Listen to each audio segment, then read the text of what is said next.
Hello wrestling fans. Welcome back to the $20 million Pro Wrestle Machine studio and welcome back to the show. Through the use of the Pro Wrestle Machine. February 2nd, 1998 Wrestling Observer Newsletter. More Tyson Austin Angle, WCW NWO sold out, and more. By Observer staff. After a week filled with mainstream news worldwide stemming from the Mike Tyson Steve Austin angle on January 19th in Fresno, California, the involvement of Tyson as pro wrestling is subject to a lot of speculation, and a few answers to questions, in a wide variety of circles. What we do know is that the main event at WrestleMania is at this point scheduled to be Shawn Michaels vs. Austin for the WWF title.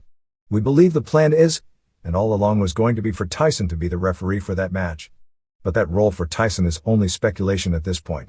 The belief from this end is that just announcing Tyson as a referee would help the pay-per-view somewhat based on curiosity, but overall, a special referee can only mean so much, so they would create an intricate storyline to get to that same end, but hopefully make it so people see it more than just a former boxing champion refereeing a pro wrestling match as so many from the likes of Rocky Marciano, Jack Dempsey, Joe Louis, Joe Walcott and so many others have done in the past.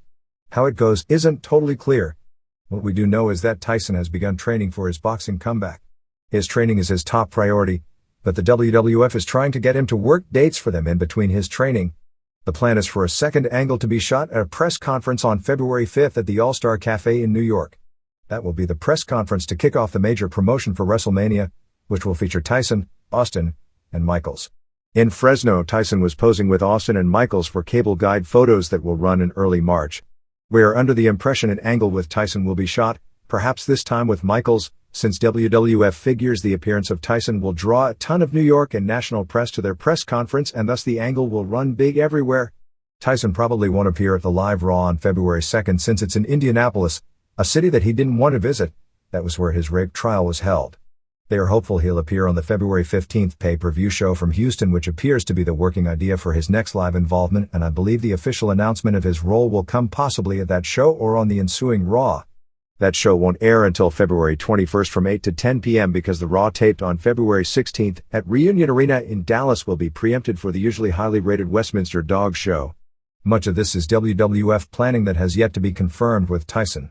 The Tyson-Austin angle made news coverage around the world, perhaps nowhere bigger than in New York and in Japan. In Japan, the January 21st Nikkei Sports ran a large photo of Austin confronting Tyson with Vince McMahon in the middle, which took up nearly half the front page, with most of the rest of the entire page devoted to a story on the angle. The January 22nd Tokyo Sports ran 3 different photos as the lead sports story of the day, one of Austin issuing the challenge, another of the 2 being pulled apart and a third of Tyson being held by handlers in the corner, although half the front page story was devoted to Baba's negotiations with the WWF for the Dome show and the other to Tyson being at WrestleMania. Aside from being a feast for New York sports columnists, the Tyson story received heavy coverage in the New York Daily News and some coverage in USA Today, along with it being carried on most television news and sports shows later January 19th and early January 20th, including Inside Edition. There was little noteworthy about the coverage, other than the New York media listing a $3 million figure as Tyson's purse for the show as a referee, but figured it would be considerably more if he were to be a participant. According to the Daily News, last year's WrestleMania drew 273,000 buys.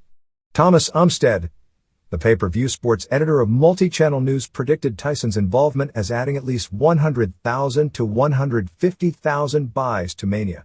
In comparison, the second Tyson-Evander Holyfield fight last July drew approximately 2 million pay-per-view buys. Austin had brief introduction profiles in the Daily News and USA Today. As to what Tyson has meant thus far, the January 18th Royal Rumble in San Jose from all accounts drew the largest pay-per-view buy rate for a WWF show since the 1996 WrestleMania. Sources within the WWF are predicting in excess of 300,000 buys, or about a 1.03 buy rate. Independent sources are claiming the number at 0.92, which would be a slight increase from the 1997 high watermark of the famous Bret Hart-Shawn Michaels Montreal match, 0.89, and well ahead of the estimated 0.7 for last year's Rumble. Of course, business overall is much hotter this year than at the same time last year, and the figure appears to be in line with what the 1996 Rumble did, between 1.0 and 1.1. One can figure the curiosity over Tyson being there probably resulted in 50,000 to 70,000 additional buys, or worth around $750,000 to the WWF just on the Rumble alone, out of curiosity for the hype of him simply being there in an unspecified role and teasing with the 1995 Lawrence Taylor footage that he'd be in a surprise angle, which turned out to be just watching the show from the luxury boxes and not doing an angle. And even though Tyson was booed heavily by the live crowd, the rehabilitation of his animalistic image of being a rapist and an earbiter started as he came off as just a good-natured, exuberant pro wrestling fan rooting for his favorite Cold Stone. For January 19th, Monday Night Raw drew its largest rating since the Monday Night Wars began, doing a 4.00 rating, 3.78 first hour, 4.23 seconds hour, and 6.04 share, peaking with a 4.7 rating, 3,381,000 homes, for the final 15 minutes when Tyson and Austin, who had both been held off appearing except in teases up to that point, and their confrontation. Still, that figure wasn't enough to beat Nitro, which registered a 4.44 rating, 4.95 first hour, 4.04 seconds hour, and 6.63 share. Nitro peaked before Raw got on the air, drawing a 5.2 rating. Steiners vs. Bagwell and Conan, from 8:45 to 9 p.m. the largest total audience watching American wrestling at one point in the history of Monday Night Wars, and since WWF lost NBC was from 10 to 10:15 p.m. when WCW had the Hogan vs. Giant match, do a 4.7, 3,413,000 homes, and WWF countered with DX roasting weenies getting a 4.1 rating, 2,934,000 homes, or a combined 6,347,000 homes watching wrestling during that time period. In the 79 minutes the two shows went head-to-head, Nitro drew a 4.04 to Raw's 3.84, a very close margin, including having the advantage for the first 15 minutes head-to-head by a 4.1 to 3.5 margin, which no doubt was over the curiosity revolving around Tyson. However, the second quarter saw WCW ahead 3.8 to 3.6, and it remained ahead the rest of the head-to-head slot. In addition, the WCW Nitro replay came just shy of its all-time record, doing a 2.26 rating and 4.57 share. While Tyson proved, in his WWF television debut, when his novelty and curiosity value would be the highest, to be worth about 0.5 to the total rating. Even the novelty of Tyson wasn't enough for Raw to beat Nitro. The truth was that the Hogan vs. Giant singles match, which when opposed by Raw had more viewers than the Tyson-Austin angle, despite that going unopposed with Nitro already off the air. But both companies probably could make a strong case for being thrilled with the January 19th numbers. WWF, because they did show a strong increase and had their largest audience since the summer of 1995 and largest ever in a competitive situation on cable. WCW, because even with Tyson on the other show, they still drew more viewers and drew a great rating both for the live show and the replay, prompting one WCW exec to say that if WWF couldn't win on that night, they'd never be able to win. One side shouldn't have been happy on January 26th. The WWF, coming off a week worldwide publicity the likes of which the Federation hasn't received in more than a decade, and when it left the air with a cliffhanger of Tyson challenging Austin following what will go down as an all-time classic angle, its rating fell to a 3.48 rating, 3.50 first hour, 3.45 seconds hour, and 5.25 share, a very good number on the surface, but actually lower than it did the week before the Tyson angle took place. This showed that all the publicity and the angle itself actually meant little or nothing when it comes to increasing mainstream curiosity in their product for more than a few days.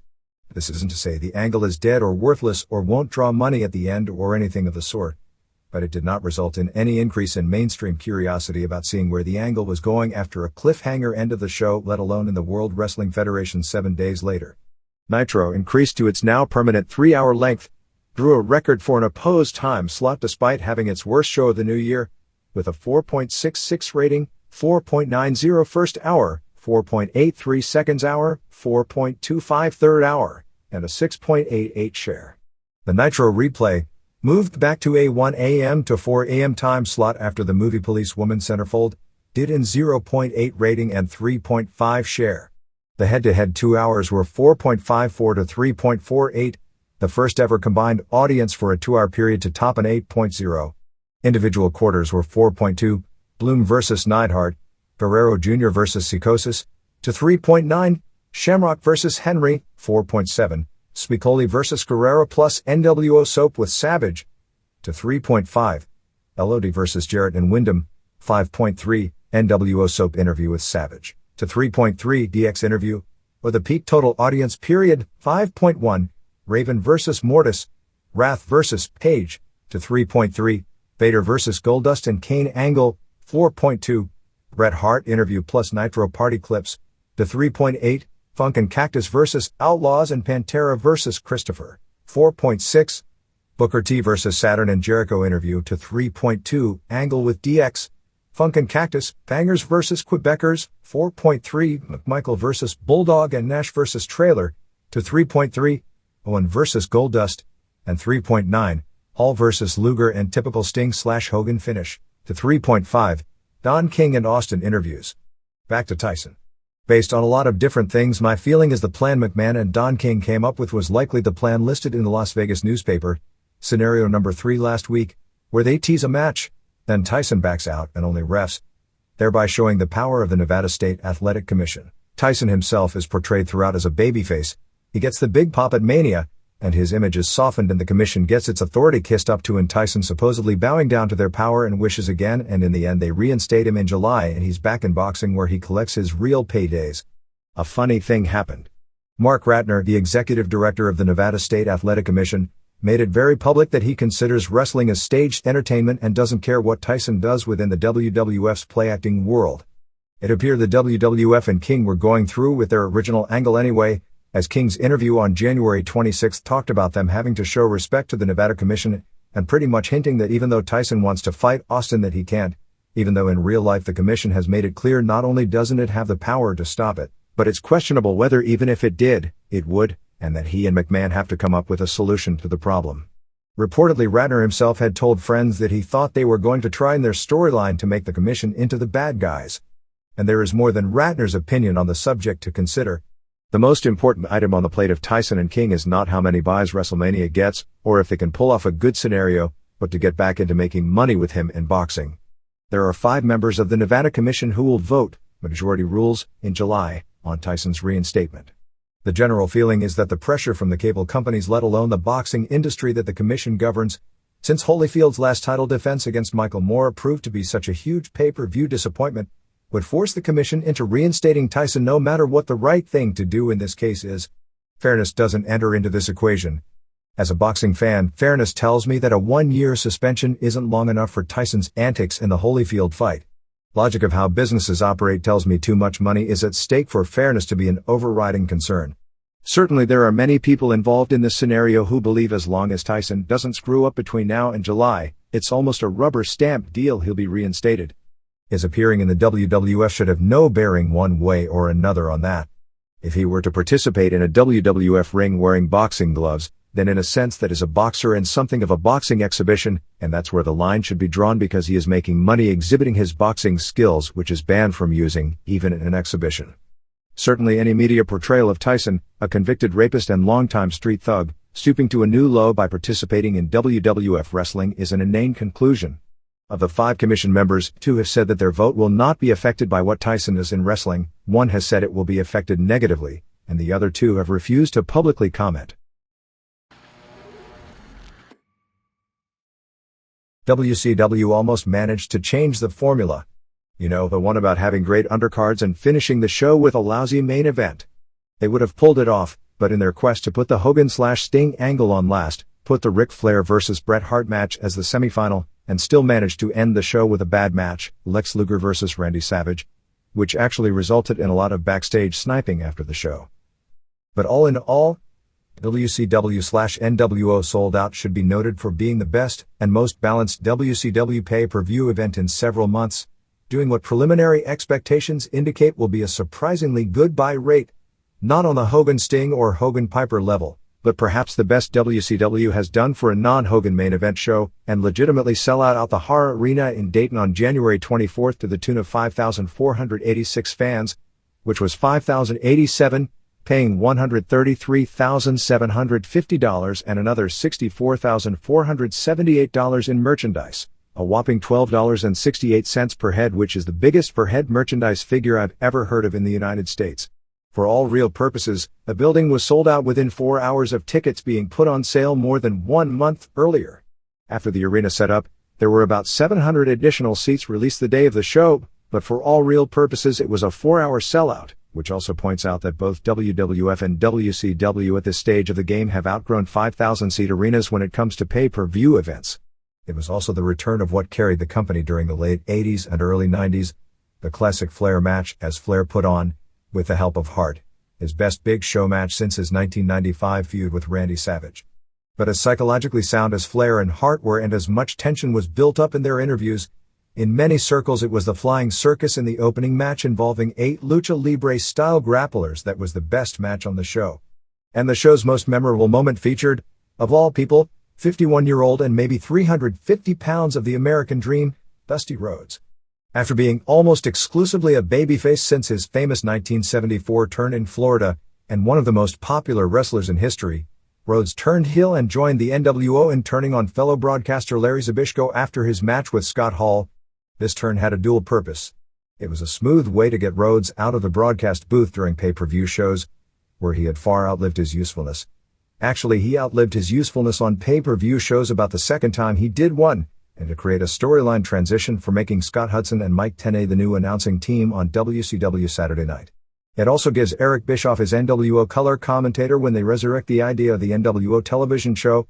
There are thoughts being given to eventually make the Thunder Show an NWO show once again, although many within the industry expect that after the attempt, if it's done as in past attempts, the ratings will slide so quickly that they'll go back to the previous format within a few weeks, since Rick Rude was so clearly not the answer. With 4 good matches and a few surprise finishes, from that standpoint it was a good show. But with the plethora of Monday and Thursday television, which often has good matches as well and livelier crowds in bigger buildings, this was a good show and an overall entertaining show but didn't come off as a special show. Personally, I thought the Royal Rumble had more of a big show aura, even though the quality of the wrestling itself on this show was superior. There wasn't much in the way of major news behind the scenes. While Kevin Nash pinning the Giant in their first meeting gave additional legs to their feud and was the right decision for that reason, it also set a dangerous precedent for other reasons, that both WWF and WCW are setting in that guys kind of weaseled their way out of doing jobs, and then when put back in the same situation, because the squeaky wheel gets the grease first, they end up not doing the jobs. It's clearly more of a problem in WWF where they have to play games because they can't get clean title switches anymore, but the WWF doesn't own the exclusivity on that problem.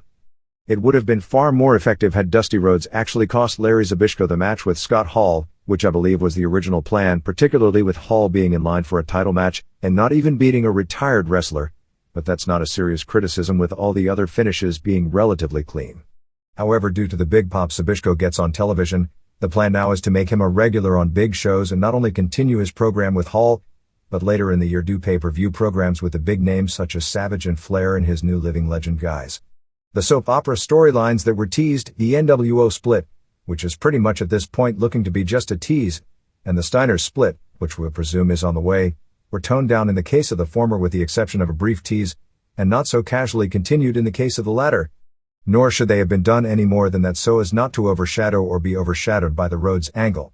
The announcing was good in spots, although Bobby Heenan couldn't resist making the outdated lame comment at the beginning of the Flair-Hart match saying that neither would ever submit. Since he knew the finish, the idea is to make the finish that much more of a surprise, but in these days where submissions are more plentiful and in a match that itself was going to be built around submissions, keeping alive the idea that the top stars will never submit only makes them seem not like top stars when they do, makes those who do in the second-tier pussy category, and turns long submissions and rope breaks from the near-fall level of storyline excitement into just another rest hold to lull the audience to sleep before the next series of big bumps. Still, it was only the second lamest announcing comment of the week, as nothing could touch Stagger Lee Marshall's contention that Lucha Libre style is very similar to Jiu-Jitsu on Thunder 2 nights earlier. Aside from a few very minor qualms about finishes, the only real controversy was over the order of the final 2 matches, Flair vs. Hart, followed by Luger vs. Savage.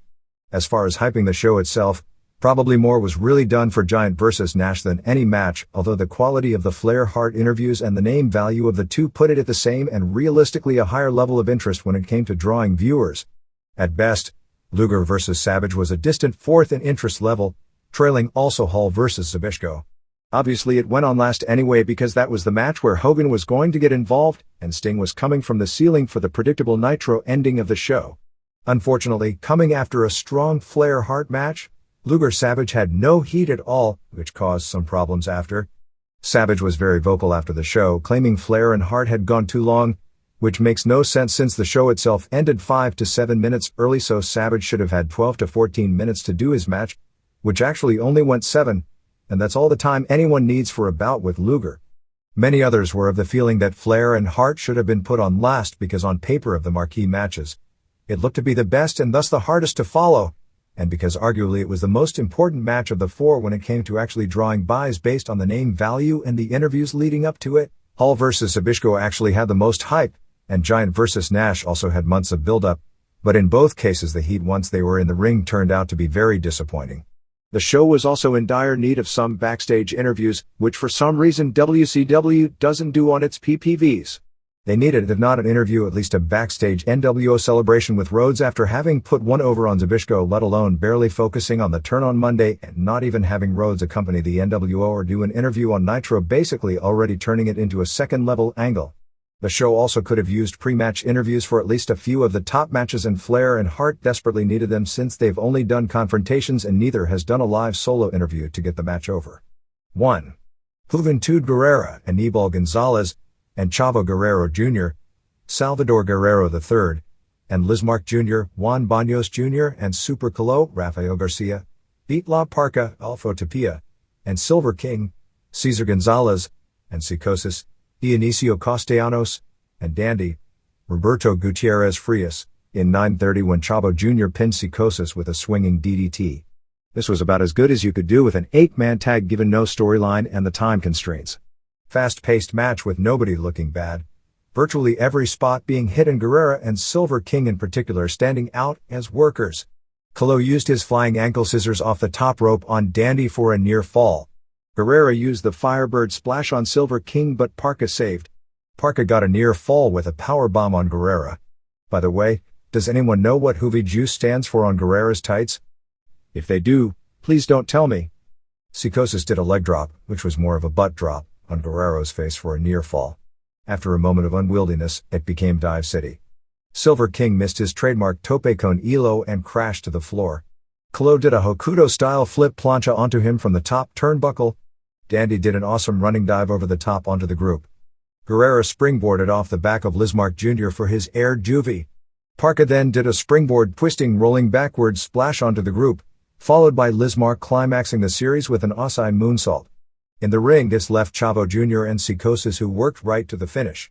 After the match, Parca took the chair and clocked all 4 members of the babyface team and started strutting and celebrating with his teammates, but then clocked both Silver King and Dandy as well, basically doing everyone but regular tag partner Psicosis, and then stood on the chair and did his Parca strut. Not only was it great action, but it may have gotten the most heat of any match on the show, which is no small feat considering who was involved. 4 stars. 2. Chris Benoit beat Raven, Scott Levy, in 10:36. Raven jumped Benoit at the bell and was very aggressive, pounding on him with a chair. Benoit came back with a drop toe hold spot where Raven crashed on the chair and some Dynamite Kid-style suplexes onto the chair legs. Benoit came off the top rope with a diving headbutt while putting the chair on Raven's face and connected with the chair, resulting in a double knockout. Raven came back with a DDT off a Northern Lights suplex attempt for a near fall. Benoit then got his crossface on in the middle of the ring. Raven didn't submit for a long time, then got a smile on his face, and then passed out from the pain and the referee stopped the match. After the match, the flock tried to run in, but Dean Malenko ran in to fight them off, including putting Kidman in the cloverleaf. Hammer carried Raven to the back while Benoit and Malenko cleaned house on the rest of the flock, but glared at each other while leaving and never shook hands. Very good match, probably even better than would be expected. 3.25 stars. 3. Chris Jericho, Chris Irvine, won the WCW Cruiserweight title from Rey Mysterio Jr., Oscar Gutierrez, in 8:22. Since this was Mysterio Jr.'s final match before knee surgery, they had to do the storyline working the knee, which kept Mysterio Jr.'s high flying to a minimum.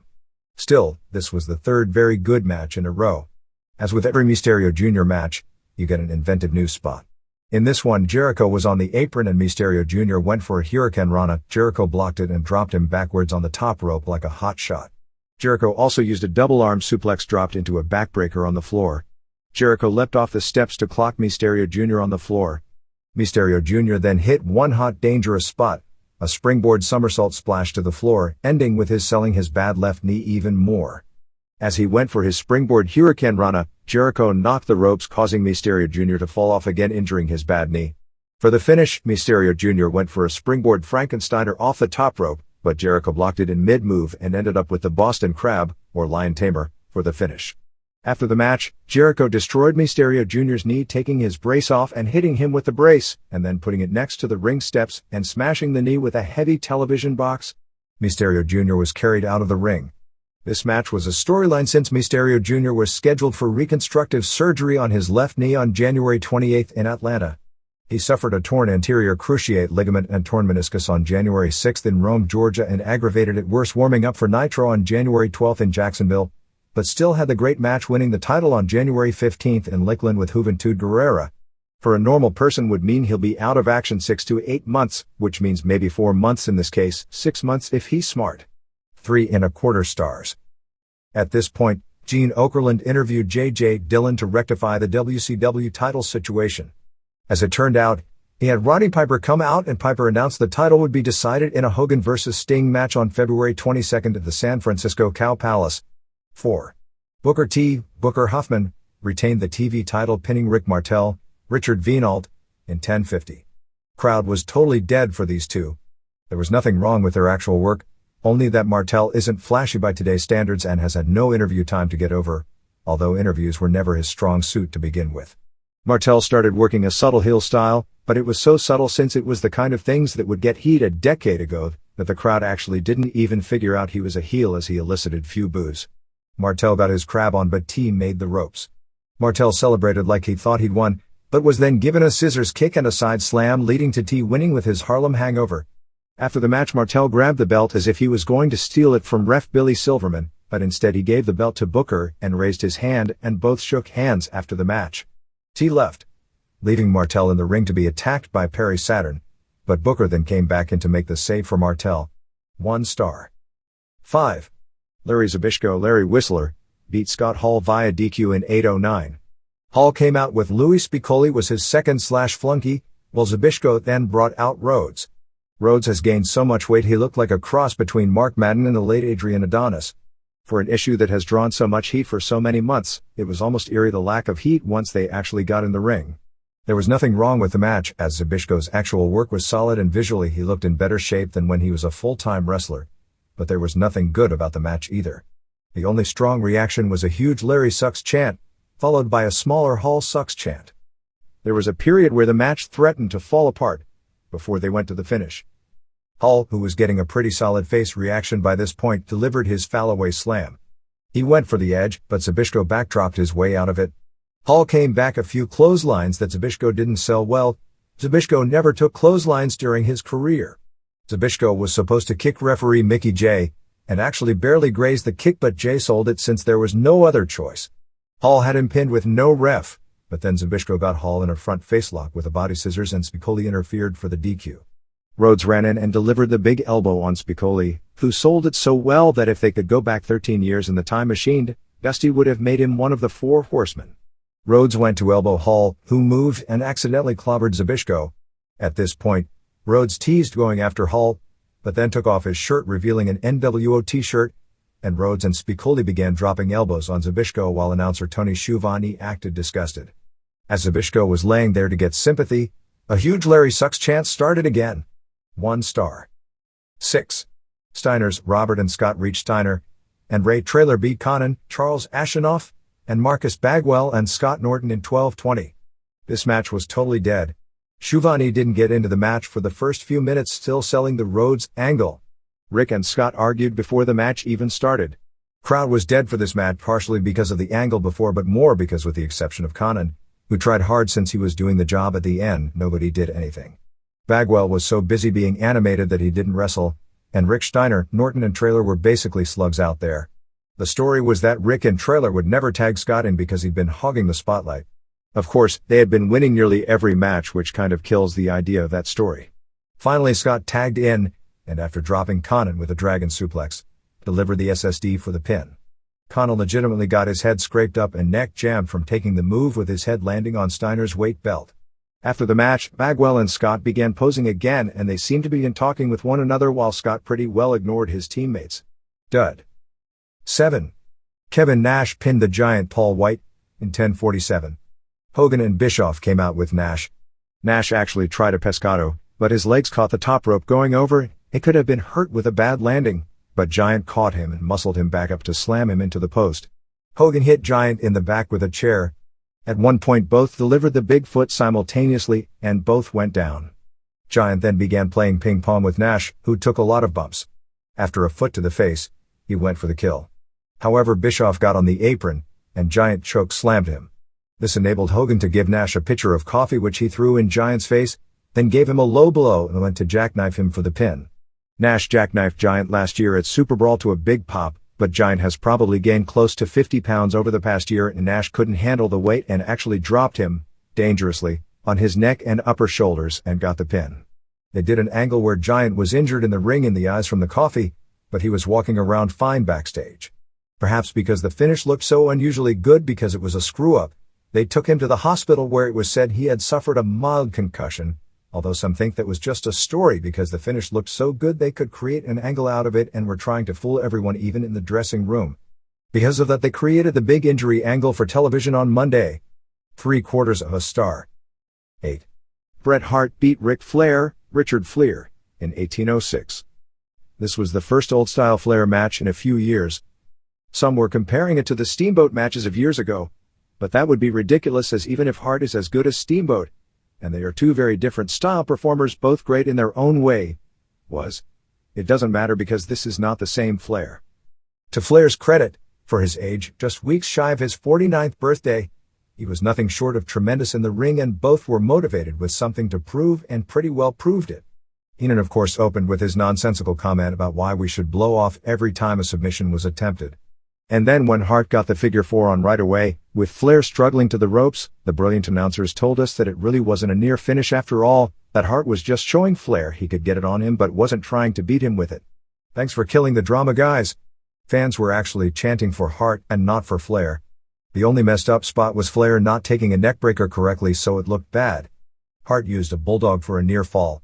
He went for the figure 4 around the post but Flair stopped him before executing it by kicking him into the guardrail. The significance of that spot wasn't properly gotten over either. As Flair continued to work on Hart's knees, Hart did deliver an enzutri. Flair went for the figure 4, but Hart cradled him for a near fall. Hart used a backslide for a near fall, and then began arguing with the ref about the count. Flair clipped him from behind and put him in the figure 4 in the middle. Hart reversed the hold. Flair took the big slam off the top rope. It's amazing after 25 years he's still taking that bump. Hart came back getting near falls with a leg sweep, the backbreaker and the elbow off the middle rope. Finally Hart used a superplex off the top rope and put on the sharpshooter and got a quick submission. Match was missing a post-match handshake. The selling was great by both and it came off more dramatic and believable than most. 3 3/4 stars. 9. Lex Luger, Larry Fole, beat Randy Savage, Randy Poffo, in 7:07. Savage's back must be hurting since he worked the match still wearing his weight belt. Match had no heat at all. Liz's offense was actually better than that of half the guys in the promotion. Luger made a big comeback using a series of clotheslines that missed and the forearm. Hall and Hogan then came out, with Hall wearing a Black Cat New Japan t-shirt which I guess would be comparable to Chono wearing a Wayne Bloom t-shirt. Anyway, as Hall and Hogan argued, Savage crashed into Hall and was racked by Luger for the submission. After the match the entire NWO jumped Luger, and Sting came from the ceiling to make the save. The show ended with Luger racking Nash and Sting having Hogan in the Scorpion. 1/4 of 1 star.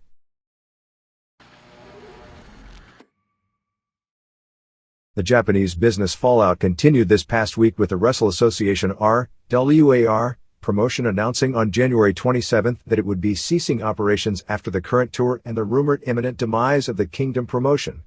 The announcement regarding war was made by President Masatomo Takei, and the group's top star and former president Genichiro Tenryu was not at the press conference. The war promotion, then called Wrestle and Romance, was formed in 1992 after the folding of the Super World Sports, SWS, promotion that Tenryu was the top star of. Tenryu was, along with Jumbo Tsuruta, the top star with All Japan when he jumped for a then record $800,000 per year offer from billionaire Hachiro Tanaka to be the leader of SWS in 1990. His leaving forced All Japan to elevate mid-card wrestlers such as Mitsuharu Misawa, Toshiaki Kawada and Kenta Kobashi to the top, which actually was the greatest thing because them being in the spotlight took All Japan to a tremendous business run for several years before it got stale over the past two. SWS was a disaster from the get-go and folded after only 2 years. War had some highlights during its 5-year run, largely when Tenryu worked interpromotional angles against the likes of Nobuhiko Takada, UWFI, Atsushi Onita, FMW, and several of the top New Japan stars like Keiji Muto, Shinya Hashimoto, Masahiro Chono, and Tatsumi Fujinami. But on its own, it was generally a mid-level caliber promotion with most of its big matches coming when New Japan wrestlers would feud with them, or from introducing people like Rey Mysterio Jr. and Juventud Guerrera to the Japanese market. The War Junior Heavyweight division since almost its inception was built around Ultimo Dragon, and when he left the promotion to sign a regular deal with WCW in early 1997, it crippled that group both in severing its connections to the top talent from Mexico and taking Dragon out of the junior heavyweight mix. Without question, the best actual show ever promoted by the company was the Super J Cup second stage on December 13, 1995 before a sellout crowd of 11,500 at Tokyo Sumo Hall. The show, generally considered among the greatest wrestling cards of all time, featured a one-night junior heavyweight tournament won by Jushin Liger, who beat Gedo in the finals. Also in the tournament were Chris Benoit, Shinjiro Otani, Ultimo Dragon, Chris Jericho, Oscaris, El Samurai Grand Naniwa, Damien, Masaki Mochizuki, Shoichi Funaki, Masayoshi Motegi, and Hanzo Nakajima. The card also included a singles match which debuted Mysterio Jr. in Japan beating Psychosis, and the show itself was voted by a wide margin as the 1996 Wrestling Card of the Year in the Observer balloting.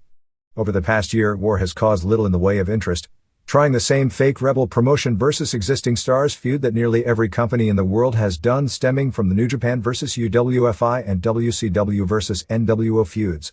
Tenryu, who in the mid-70s was a very famous sumo wrestler in Japan before getting into pro wrestling, and in his prime during the mid-80s was one of the greatest workers in the business, had a soft spot in his heart for his original sport and filled his company's roster with a lot of roly-poly ex-sumos that really didn't adapt well to pro wrestling and made for a lot of dull undercards. With a second-rate product, the promotion versus promotion gimmick didn't cause much in the way of attention. The only real foreign talent War had been using were 62-year-old Abdullah the Butcher and Lance Storm, the latter of whom was believed to have already given notice to finish out his commitments and go full-time with ECW, and Tenryu's only real opponent was former sumo grand champion Koji Kiao, whose novelty as being a sumo superstar and national treasure turning to pro wrestling had long lived out its real box office power. It is not known the future of the wrestlers in the group, who will join other companies and who will disappear from the wrestling scene. A few like Nobutaka Araya, Nobukazu Hirai and Yujiyasu Ryoka showed at least signs of being decent wrestlers. Tenryu, who turns 48 next month, will no doubt find a home somewhere, as likely will Kiao, who technically has his own wrestling company, if only for his name value. The folding of War comes on the heels of major financial troubles last year of both the All Japan Women and Michinoku Pro companies, and the official folding of the UWFI promotion at the end of 1996. This is hardly a list of promotions hanging by a thread in the overcluttered Japanese market, which was somewhere between 30 and 40 offices in a country geographically the same size as California. Just this week there were rumors going everywhere regarding the future of the Kingdom organization, particularly when Takada officially announced he was leaving the company, which he actually never had worked for in the first place, but they used their link to his name for credibility since everyone assumed Takada would be coming in at some point as their top draw. In addition, Kazushi Sakuraba, who is coming off winning the UFC tournament, Yui Sano and prelim wrestler Shunsuke Matsui and Matsui Toyonaga were all expected to leave Kingdom after its January 28 show at Korakuen Hall, leading to much speculation the group was on its last legs. President Ken Suzuki said that he was still looking for sponsors to keep the promotion's style of worked UFC-style matches alive. It is believed that most likely Takada will join up with Antonio Inoki as the martial arts group that will feud with New Japan in the ring later this year, perhaps bringing the others along with him since Sano is a former New Japan wrestler and rival of Jushin Liger, and that's an angle that can always be rekindled. And Sakuraba has some name value for New Japan to exploit coming off UFC. The belief at press time was that both Takada and Tenryu would wrestle for New Japan, probably starting at the April 4th Tokyo Dome show. Japanese television rundown. December 23 rings. 1. Tsuyoshi Kosaka beat Chris Haseman in 11-12 with a knee lock. It was a back-and-forth worked match. The finish looked good. Haseman, who is an underrated undercard worker, came equipped with a new physique. Match was good for ring style. 2. Masayuki Naruse beat Wataru Sakata in 12-10 when Naruse got Sakata's back and got the choke. The match looked as though it could have been legit, but it was also kind of boring. Naruse controlled the first several minutes until he missed a try for an armbar and Sakata got the mount.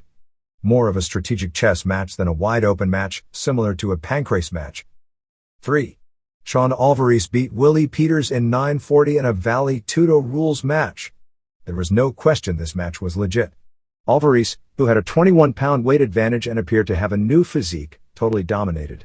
Alvarez took Peters down right away and Peters spent the rest of the match trying to get out of the ring. Alvarez got a few flurries of punches in and rode him like a wrestler the entire way until getting a shoulder lock for the submission. Peters, who won the first Holland cage fight UFC-style tournament in impressive fashion a few years back, didn't even get one offensive move in. 4. Grom Zaza beat Ricardo Moraes via decision after 20 minutes in another Vale Tudo match in a huge upset. This was also a shoot and a boring match, although the crowd was into it seeing the giant Brazilian dominated for the first time ever. Zaza, former Olympic wrestler, took Moraes, a 6'8", muscular 265-pounder down at the bell, and mainly controlled him in boring fashion, throwing a few punches here and there. The crowd was chanting for Zaza since Moraes could never get control. Moraes got one brief reversal, but Zaza reversed back almost immediately. Moraes had the guard on most of the way and really this match could have been a draw, although the crowd was so into seeing Zaza on top and chanting for him that it was a unanimous decision. 5. Ilyakine Mikhail beat Folk Han in 9:36 in the finals of the Battle Dimension tournament.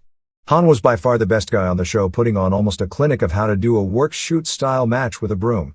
He single-handedly made the match great until blowing out his knee doing a move. Don't know if this was the worked finish, since it came out of nowhere and looked legit. Han losing made absolutely no sense because for the finals at Budokan, Han vs Kiyoshi Tamura had at least some drawing power while Tamura vs Mikhail had almost none. The only tip-off that it might have been the finish is that Han controlled the entire match, and usually when it comes to the top guys in worked matches, the person who controls the match usually loses at the end, although perhaps they were working a long match and he hadn't given Mikhail his comeback yet before beating him. Since it was a pro wrestling match, it was a very good match with a flat finish. 6. Kiyoshi Tamura beat Akira Maeda for the first time in his career in 14:44 with an armbar. They worked the match to look legit, but it was only good in brief mid-long spurts a few times during the match. It started fast, then slowed down. It picked up halfway through and looked like it was going to build into being a great match, but then it again slowed down. Tamura got a lot of good strikes in just before they went to the ground for the finish. This wasn't as good as their previous match. January 10th, New Japan. 1. Kendo Kashin beat Koji Kanemoto in 12:01. Kashin worked on Kanemoto's knee, including ripping the tape off his knee. Kanemoto came back with a turning power slam off the top rope and a moonsault onto the knees, and then began working on Kashin's knees. Kashin did both a flying armbar and then the armbar off the top rope, but both times Kanemoto made the ropes. He continued on the arm and hit a German suplex. Kanemoto reversed it and hit a dragon suplex, but Kashin finally got the armbar in the middle of the ring for the submission. Only the last few minutes of the match aired on television, but it appeared to be in the 3.5 stars range. 2. Yuji Nagata beat Hiroyoshi Tenzan in 11:33. The last 3:30 aired on television. It must have been better than the body of the match because the bout was generally considered disappointing, and what aired on television was pretty good. Nagata used a lot of nice kicks and suplexes before winning with the Nagata lock. 3. Tatsumi Fujinami and Osamu Nishimura beat Satoshi Kojima and Manabu Nakanishi in 12:29 when Nishimura pinned Kojima with a Northern Lights suplex. Only the last 3 minutes aired. What aired was solid work, but the finish didn't build at all. The reason the matches that aired were edited was because much of the show was devoted to Kensuke Sasaki and Shinjiro Otani training in Thailand in a Muay Thai dojo. Mainly it showed them in the ring kicking and kneeing heavy bags and doing some boxing. I guess the idea is for them to add stand-up fighting to their arsenal and make them more complete as champions for this year. What would be humorous about it is to picture an American world champion such as Hogan or Sting or Michaels in a fly-invested rundown sweaty dojo in Thailand at this stage of the game. They also showed a lot of the Otani Dragon and Sasaki Muto matches that aired on the previous television show. January 17th, New Japan.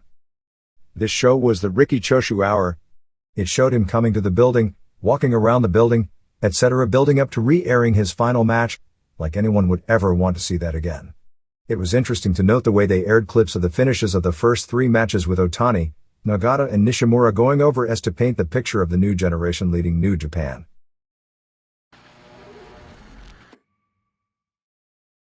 Puerto Rico. With Pierre Roth Jr., who had worked his way up to the top heel position feuding with Rey Gonzalez over the Universal title, along with the other Promo Azteca wrestlers, Villano III, Jerry Estrada and El Texano, having been deported because they were working without proper working papers, things appear to be very slow. They are trying to get the 4 back in February, with the wrestlers going to plead that they were unaware Puerto Rico was subject to the same laws as the United States and thus were ignorant of the offenses they were committing. Villano III held the Puerto Rican title, having beaten Ricky Santana on December 21st in San German, while Estrada was billed as the WWC Junior Heavyweight Champion at the time they were deported. Brett Sanders from Chicago has returned after being out 6 months after his knee went out.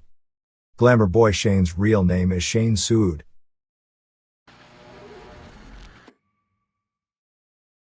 Mexico. The jumping of Lizmark, Pepe Aguayo, Lady Apache and La Diabolica from EMLL to Promo Azteca was averted after a meeting between Paco Alonso of EMLL and Jorge Ramos of Azteca. Alonso wanted to stop the rating of his talent, and the two sides reached an agreement where Alonso would allow Azteca access to promote shows in some of his buildings, and in exchange, Azteca and EMLL wouldn't rate any talent back and forth. Azteca was upset because EMLL signed Ultimo Rebelde just a few days before he was supposed to drop his mask in a match built up for months, but Alonso claimed that he didn't realize Rebelde was in the middle of a program and just saw it as a wrestler who had decided to quit Azteca and was looking for work. Antonio Pena has now sued not only Conan, but also Box y Lucha magazine and one of their reports for defamation of character for their negative reporting on him. In response, Conan has created a new hunchback fat heel character that eats dog food called Dono el Trecho, which means Dono the Crook, as a spoof on Tono Pena. At the January 16th TV tapings, Dono joined with Mosco and Damien to attack La Parca in a run-in and was saved when Conan cleaned house, and then Conan in an impromptu deal started talking about teaming with Vampiro, who had worked the main event as a heel but didn't really get over as a heel. The heel quartet was Vampiro and Black Magic and Silver King and Dandy, which ended up with Silver King and Dandy having dissension with Vampiro and Magic. Juventud Guerrera did a ton of promos with the WCW Cruiserweight title. Psicosis did a shoot interview on television saying that the AAA Psicosis was Leon Negro, that he was the only Psicosis, and told fans in Tijuana not to be fooled by second-rate imitations, and then addressed Leon Negro basically telling him he'd never to able to wrestle at his level. The main event on the major Azteca show of the week on January 23rd was Pirata Morgan defending the IWC title against Vampiro.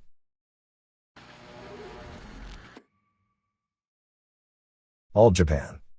Negotiations with the WWF for the May 1st Tokyo Dome show took place on January 24th in Tokyo, with Bruce Pritchard and Gerald Briscoe representing the WWF and Shohei Baba, Johnny Ace and wrestling writer Fumi Saito of Weekly Pro Wrestling magazine representing All Japan.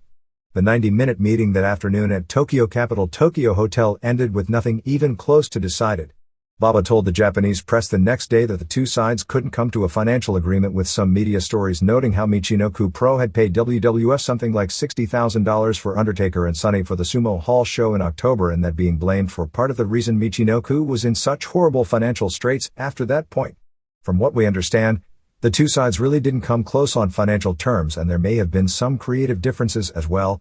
There was also a huge problem in that Pritchard and Briscoe arrived in Japan just as photos and stories of the Tyson-Austin angle were on the front page of the sports sections with a huge color photo in many papers, but then in the meeting, we're told by Saito how the general public fans in Japan really don't know the WWF stars and know the angles because the penetration of the television is limited to just those with satellite dishes, which is far fewer than the number of fans with dishes in the United States. It's somewhat similar in that the super hardcore fans of Japan know what's going on in the US, similar to the super hardcore fans of the US know about Japan. Actually, more Japanese would know about the US than vice versa, but from a general public standpoint, the point is consistent. But to the casual fan, the names themselves aren't a big deal, except in the ability to make an all-Japan show seem something special if they bring in outsiders from the WWF. Without WWF talent, it would be hard for this show to be much more than a Budokan caliber show because of the limited talent depth of All Japan. Tickets for the Dome go on sale on January 31st, and while it hasn't been announced, the plan is for Mitsuharu Misawa defending the Triple Crown against Toshiaki Kawada on top. There will be another meeting in Connecticut on February 2nd with Ace representing All Japan. Baba told the press that he was invited by the WWF to WrestleMania, but couldn't attend because it was in the middle of his own Champion Carnival tournament. The basic talk from both sides is that negotiations are going to continue, and that even if a deal isn't reached for the Dome show, they may do individual deals for a major wrestler to appear on a big show later in the year, or even exchange talent where WWF would send wrestlers under contract to Japan for specific tours. WWF was apparently very interested in using Kobashi in the US as a top-level star, but that deal would be very difficult to put together because he's needed full-time in Japan. As it all wound down, most of the discussions ended up with All Japan wanting only Undertaker, Vader, and Ken Shamrock for the show. The tour ended on January 26 in Osaka Furitsu Gym before 4,350 fans, with Misawa retaining the Triple Crown, pinning Jun Akiyama in 23:09. The only thing I know is that Misawa won the match by debuting a new finishing hold. The January 25 Yokohama Bunka Gym show drew 3,850, with Ace and Kobashi losing the double tag team titles to Kawada and Akira Tao in 32:06 when Tao pinned Kobashi with a high kick off the top rope.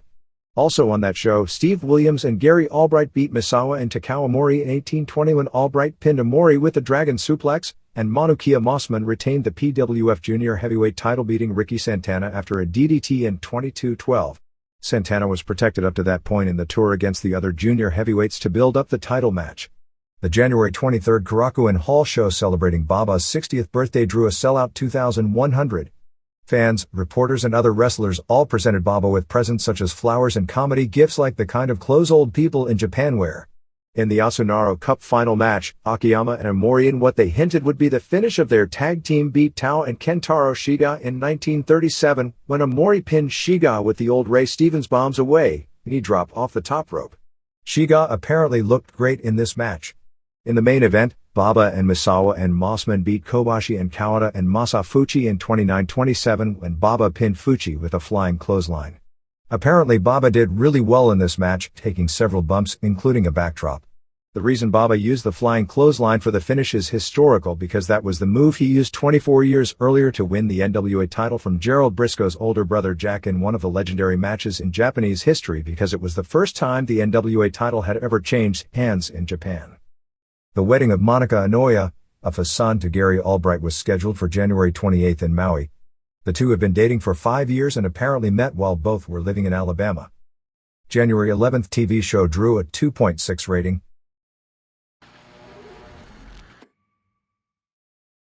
New Japan. The new tour opened on January 26 at Tokyo Ota Ward Gymnasium before a sellout 2,850 fans. The main event was an 8-man tag match where Masahiro Chono and Hiroyoshi Tenzan teamed up with Freedom Dogs Michiyoshi Ohara and Tatsutoshi Goto against Heisei Ishingan's team of Kengo Kimura and Shiro Koshinaka, and Akira Nagami and Akitoshi Saito. It wound up with Goto and Ohara, who actually have been feuding with the NWO, turning on the NWO and helping high, leading to Tenzan being pinned. After the match was over, they did an ECW angle where the lights went out, and when they went back on, Big Titan, Rick Bogner, was in the ring wearing an NWO t-shirt. Like Luger and Sid and Glenn Jacobs and Scott Hall and every other big guy, they keep getting new chances until someday someone comes up with something that works. Chono is taking him under his wing as his personal project, although apparently within New Japan there is a lot of skepticism about bringing him in as a regular. Bogner made a big name for himself in Japan with FMW, but his limitations as a worker weren't as apparent in a garbage promotion, and he actually had great charisma in that company. However, since that time he's flopped in War, WWF, and even ECW because his work never improved, and appeared to even get worse, although it could just be that going to a company with higher caliber work just exposed him rather than him getting worse, although his physique change did hurt his look and charisma. Titan cleaned house on high. It's apparently a limited tryout for a few months to see if he can improve or not. Bogner wasn't the only former FMW wrestler debuting, as in the undercard. Small Hayato Nanjo debuted teaming with Jushin Liger to beat Tatsuhito Takaiwa and Shinjiro Otani. However, Nanjo, who by FMW standards was a great worker, looked terrible in this company, including blowing some spots badly to the point that all 3 other guys in the match had to acknowledge in the press that he was a worse wrestler than they expected. During the week, a lot of the talk within this group revolved around contract signings. Every wrestler wound up signing their new contract quickly with the possible exception of Shinya Hashimoto and Naoya Ogawa. Hashimoto and New Japan were definitely pretty far apart on money at the beginning, although I believe he's since signed. Nearly every other wrestler signed almost immediately upon the offer they were given, and we do know that Otani, Sasaki and Tenzan all got huge raises. When Tenzan signed his contract, he went out and bought an expensive foreign car. The Ogawa thing is an angle which will probably result in him leaving New Japan and end up with Inoki's NWO-like group. Regarding the story we had last week, it was announced this week that Masa Saito, 55, and referee Pete Takahashi, 56, would be officially retiring from New Japan this year. They'll probably have a major ceremony for both on a big show later this year. Both will remain in the company, Saito working as a color commentator and in the front office along with helping on the booking, while Takahashi, a former bodybuilder, will help train younger wrestlers. Although he had never officially retired, Saito hadn't wrestled in a long time and his retirement announcement was more a formality than anything else. After representing Japan in the 1964 Olympics, Saito became one of the most underrated pro wrestlers in history as he was a top worker until his mid to late 40s before age caught up with him.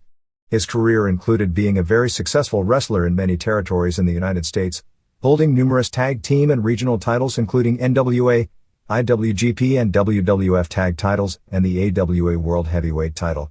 Takahashi broke in as a pro wrestling referee in 1963 and has been a part of the New Japan organization since its inception in 1972.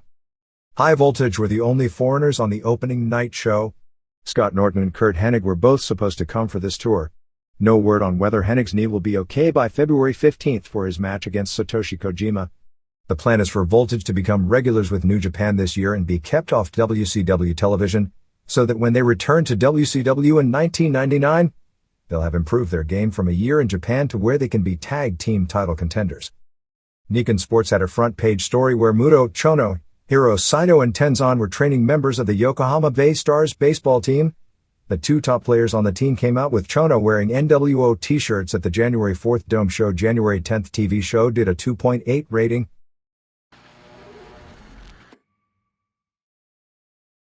Other Japan notes. The biggest show of the past week was the finals of the Rings Battle Dimension 97 tournament on January 21st at Budokan Hall, which drew 9,200 fans.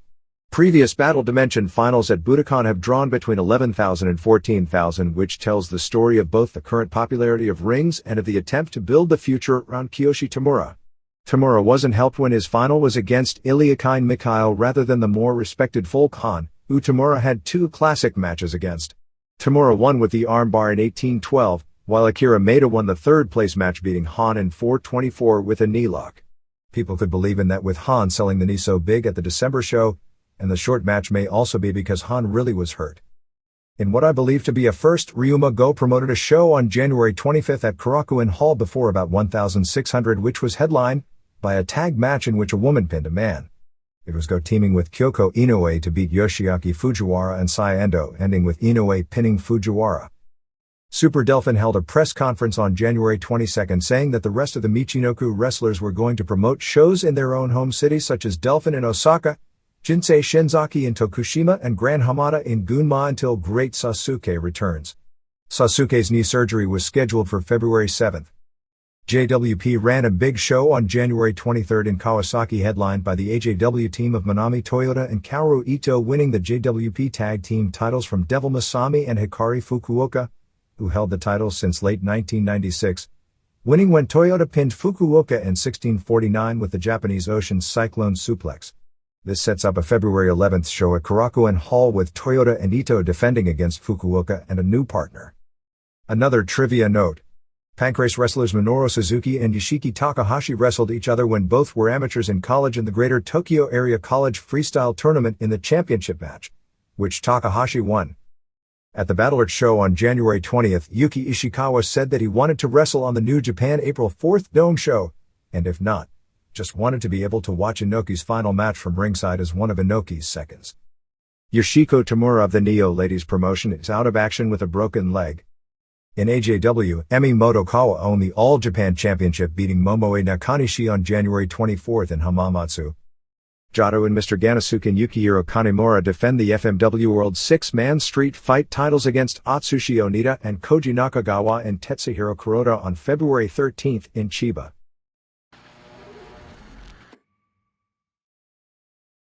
here and there.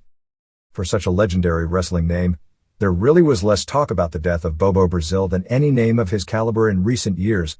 There was some newspaper coverage, generally limited to his old Michigan and Ohio stomping grounds, although no huge articles. It was played up huge in Japan, including being the lead story with 4 photos on the cover of the January 22 Nikkei Sports. Pro wrestling sure had a big week in that newspaper. The World Wrestling Federation had a graphic at the beginning of Raw mentioning his death, which listed a 1925 year of birth, which would make him 72 at the time of his death. Local newspaper obits listed his age at 74. Japanese stories listed the age at 69. There was no mention of his passing on any WCW television shows. His local obit listed his career beginning in 1950, although it may have started 2 years or so before that, saying he was born in Little Rock and grew up in both St. Louis and Benton Harbor, Michigan, where he moved back when he was 19 and lived most of the rest of his life. He also owned a restaurant in Benton Harbor called Bobo's Grill for more than 20 years. During the 70s, a wrestler named Hank James was billed in some circles as his son or brother, but they were not actually related. He did have 6 sons, one of whom has wrestled for a number of years as Bobo Brazil Jr. People magazine in the February 2nd issue has a story on Tonya Harding, building up the heavily hyped Fox Network special on February 5th, where she goes face-to-face with rival Nancy Kerrigan. These two are going to have a nostalgia shelf life linked together longer than Bobo and the Sheik. For the first time, the story features a photo of Harding managing the Late Love Machine art bar, with Eddie Guerrero in the background in her one and only pro wrestling appearance on an AAA show. The story mentions Harding having briefly managed pro wrestler Al Sick bar. Stemming from the NWA exposure on the WWF broadcasts, Burt Prentice's Music City Wrestling has officially joined the NWA, and at least 3 other very small promotions are in the process of trying to join. The NWA has also sent Jonathan Holliday a cease and desist letter about using the trademark name, and Holliday billing himself as NWA World Heavyweight Champion. Yokozuna's commercial for Coke is now running on television, and he's just filmed a commercial. Tommy Rich is headed to Music City Wrestling to challenge Wolfie D for the North American title on January 27th in Nashville. Breakhouse Brown is now working full-time for that promotion. New Jack will be working dates for Warzone Wrestling in Atlanta. March 21st in Thomaston, Connecticut at the high school will have Sid Vicious vs. King Kong Bundy plus Jake Roberts appearing, and if you call 914-451-7620 and mention the Observer, you can get $1 off any ticket.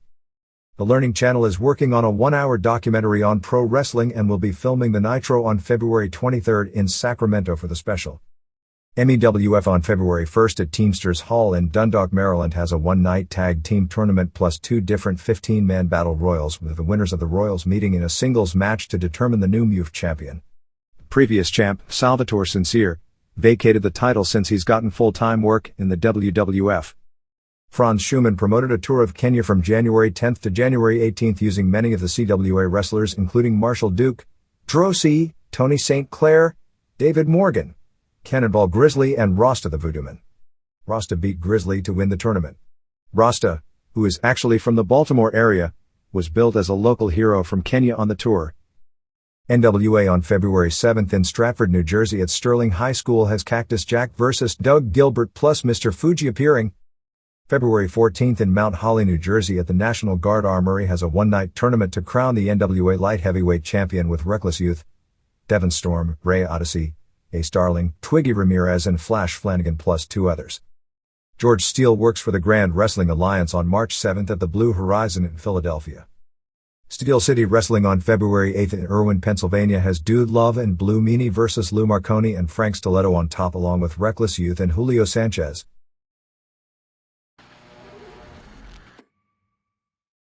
NHB. The December 21st UFC pay-per-view appears to have done about an 0.4 buy rate, which would be about 65,000 buys and a $697,000 gross. The buy rate is down a little from the previous shows. Even though UFC is still doing about double what ECW is doing on buy rate, with ECW's universe being almost clearing everyone and UFC not making any ground in turning companies around, I'd suspect ECW will be doing actual pay-per-view numbers pretty much identical to UFC by the next show, and that's with a lot smaller overhead. Maurice Smith has signed a 2-year contract with K1, which starts with a match on April 9th against K1 Grand Prix champion Ernesto Hoost.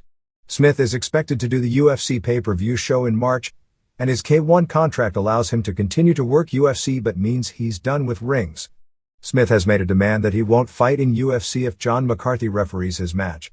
Smith and his people have been upset since the match with Randy Couture because McCarthy never ordered any stand-ups.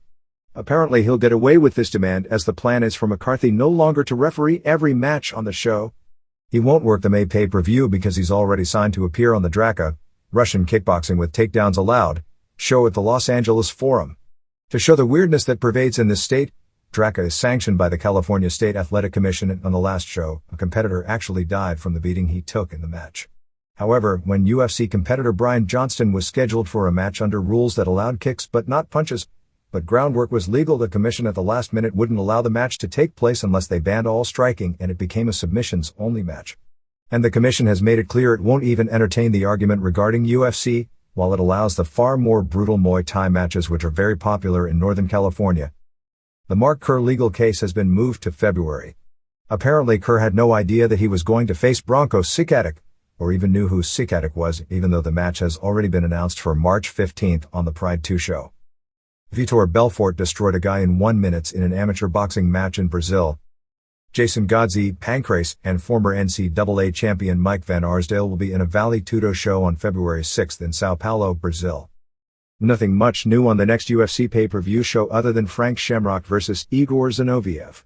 There has been talk of putting Smith against Chemo, but it's not past the talking stages. The lightweight tournament is now in jeopardy since Matt Hume turned down the invitation, saying that he was concentrating on promoting his own shows in Washington. The tournament wouldn't serve much in the way of interest because of the top 7 in that division. Only 2 could possibly be available.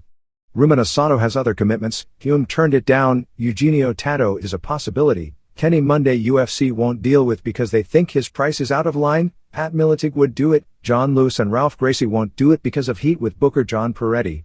Speaking of Hume, sources close to Pancrase claim that only 2 of his 7 Pancrase matches were works, a loss to Ken Shamrock and a win over Scott Sullivan, and that his Pancrase record in real matches that they claim he's trying to hide is 1-4. Hume, when asked in an interview about his record, said you can't consider Pancrase matches because some of them are works. Melvin Douglas, a 2-time world champion and 2-time member of the U.S. Olympic team in Greco-Roman wrestling, makes his NHB debut on the March 1st Shudo card in Tokyo facing Enson Inoue, the group's heavyweight champion. SRS, a late-night show that covers what is perceived as legitimate combat sports, has its balloting for matches of the year and listed the November 9th Francisco Filio vs. Hust match as K1 match of the year, the April 27th Masakatsu Funaki vs. Yuki Kondo match as the Pancrase match of the year, and the November 29th Lewis vs. Sato match as the Vale Tudo match of the year.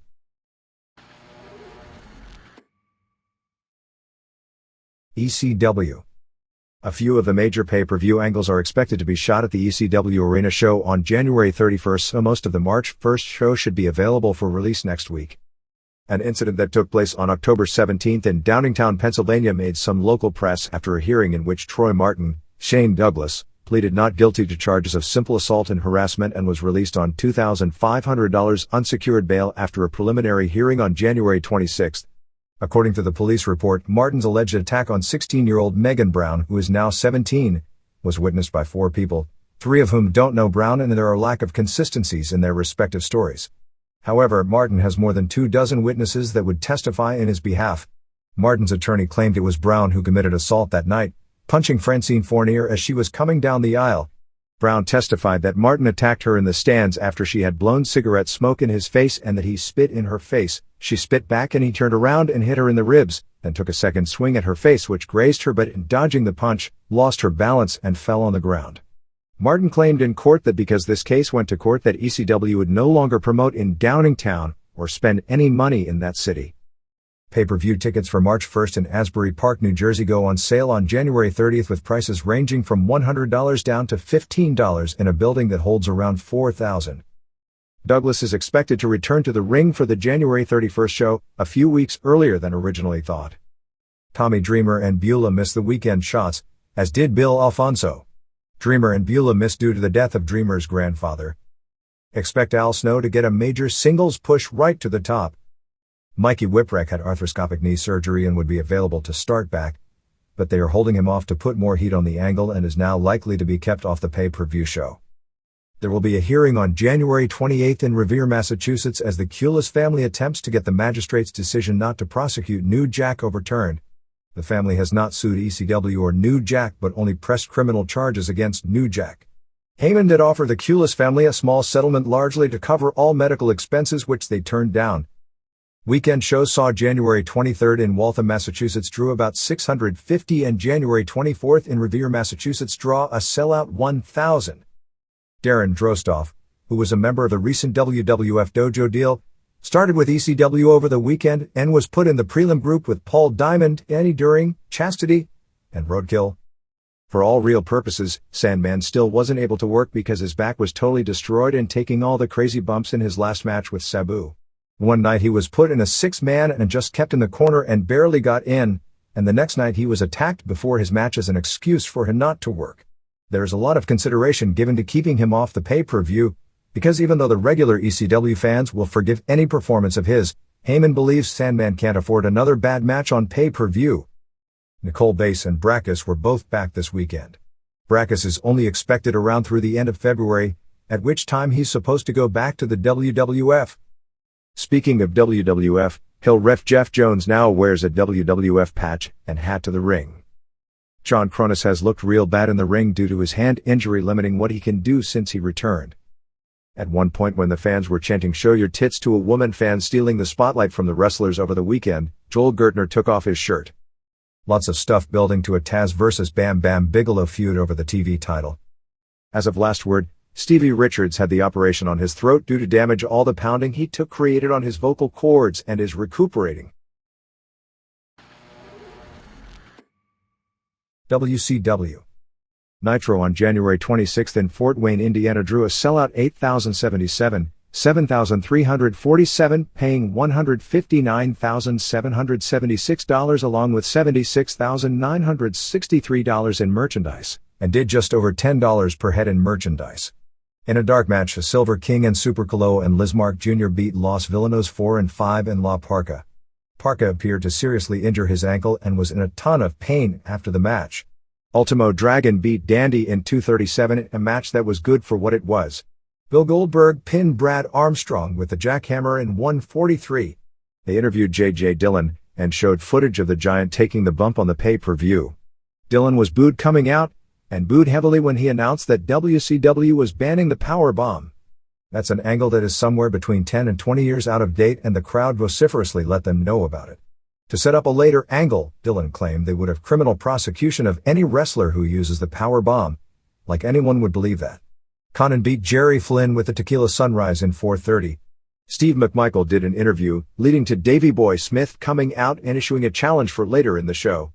Whose idea of a practical joke was that? Marcus Bagwell beat Rick Steiner via DQ when Steiner had him beat, but Scott Steiner came out to counteract Vincent and ended up in the ring as Rick was pinning Bagwell, and the ref DQ'd Rick in 5:13. Scott threw down another ref and told Ted DiBiase to pay the fine, and DiBiase said he wouldn't as they continued that dissension. Bischoff and Nash came out for an interview. Nash was mainly cheered doing his 6'10" Robin Williams comedy. Jim Neidhart pinned Wayne Bloom in 2:44 with a power slam in an awful match. Psicosis pinned Chavo Guerrero Jr. in 4:47 with a leg drop off the top rope, the Tijuana Jam. Tony Schiavone said Chavo was Eddie's brother. I know there are people who think Schiavone is a good announcer, and actually I'm one of them, but either he's overworked more likely, or has one of those mental blocks that hasn't allowed any new knowledge to sift into his brain without his remaining brain cells trying to attack that new knowledge like it's foreign substance. God knows what Dusty's brain does. Pretty good match, although I doubt anyone noticed. Guerrero Jr. did an incredible running flip dive over the top, landing right on Psicosis' shoulder, looking to injure his shoulder in the process. Juventud Guerrera beat Luis Piccoli via DQ in 2:26 when Randy Savage showed up and basically beat up both of them. Spicoli was pretty well given the role as Scott Hall's flunky, which is kind of like his role on the road in real life. The entire NWO came out and Savage started running everyone down. There was an inside comment there because everyone was cracking up and unable to keep up the gimmick. Savage told everyone to stay out of his matches and then walked out on all of them. Raven pinned Mortis with a DDT in 5:32 in a better than average match that drew no heat. Diamond Dallas Page retained the U.S. title, pinning Wrath in 4:42 with a diamond cutter after Mortis collided with Wrath. Wrath turned on Mortis, leaving him laying with a urinage after the match. Bret Hart did an interview where he praised Ric Flair and challenged the Hogan-Sting winner for a title match. Booker T retained the TV title, beating Perry Saturn via DQ in 7:18. No heat, but the match itself was decent. Hammer interfered for the DQ and the whole flock came out until Rick Martel cleaned house, making the save. Chris Jericho did an interview wearing a Rey Mysterio Jr. shirt and crying about Mysterio Jr.'s injury. Pretty entertaining. Smith pinned McMichael in 3:02 of what could loosely be described as a power slam. Absolutely horrible, as McMichael didn't go up for Smith's power moves, and I guess you can see how even with one of the strongest guys around, that if the other guy is a total klutz, you can't do the power moves. When you see a guy like the Giant being slammed, it isn't as if it's a great feat of strength by the guy doing the move, it's because Giant is coordinated enough to go up for the move. Anyway, the Booker should have known enough about physics then to debut Smith against McMichael. Kevin Nash was DQ'd for using a powerbomb on Ray Traylor in 30 seconds, and Doug Dillinger handcuffed him, and he did a comedy routine built around that. Finally, Lex Luger beat Hall in 2:41 via DQ when Savage attacked Luger. Savage then threw Hall out of the ring and dropped the elbow on Luger. Sting made the save and put Savage in his Scorpion while Hogan and Hall just watched and laughed at him. Fans were trashing the ring by this point. WCW Saturday Night drew a 2.5 rating on January 17th and a 2.4 on January 24th. Thunder on January 22nd drew a 3.6 rating and 5.5 share for the live show and 1.3 rating and 4.5 share for the replay. The Nitro Girls were on Regis and Kathy Lee this past week. To show how Regis follows WCW, when Kimberly was talking, they acknowledged her husband in the audience and Regis called him Diamond Dan. Speaking of the Nitro Girls, the newest tall brunette who can hardly dance, not Kimberly, who can dance but is out of her league as a dancer since she's a fitness routine dancer compared with the others who are all real professional dancers. There is no truth to the rumor she got her job through a recommendation from Vernon Jordan, or that she got her job after sleeping with the president. Clinton, that is.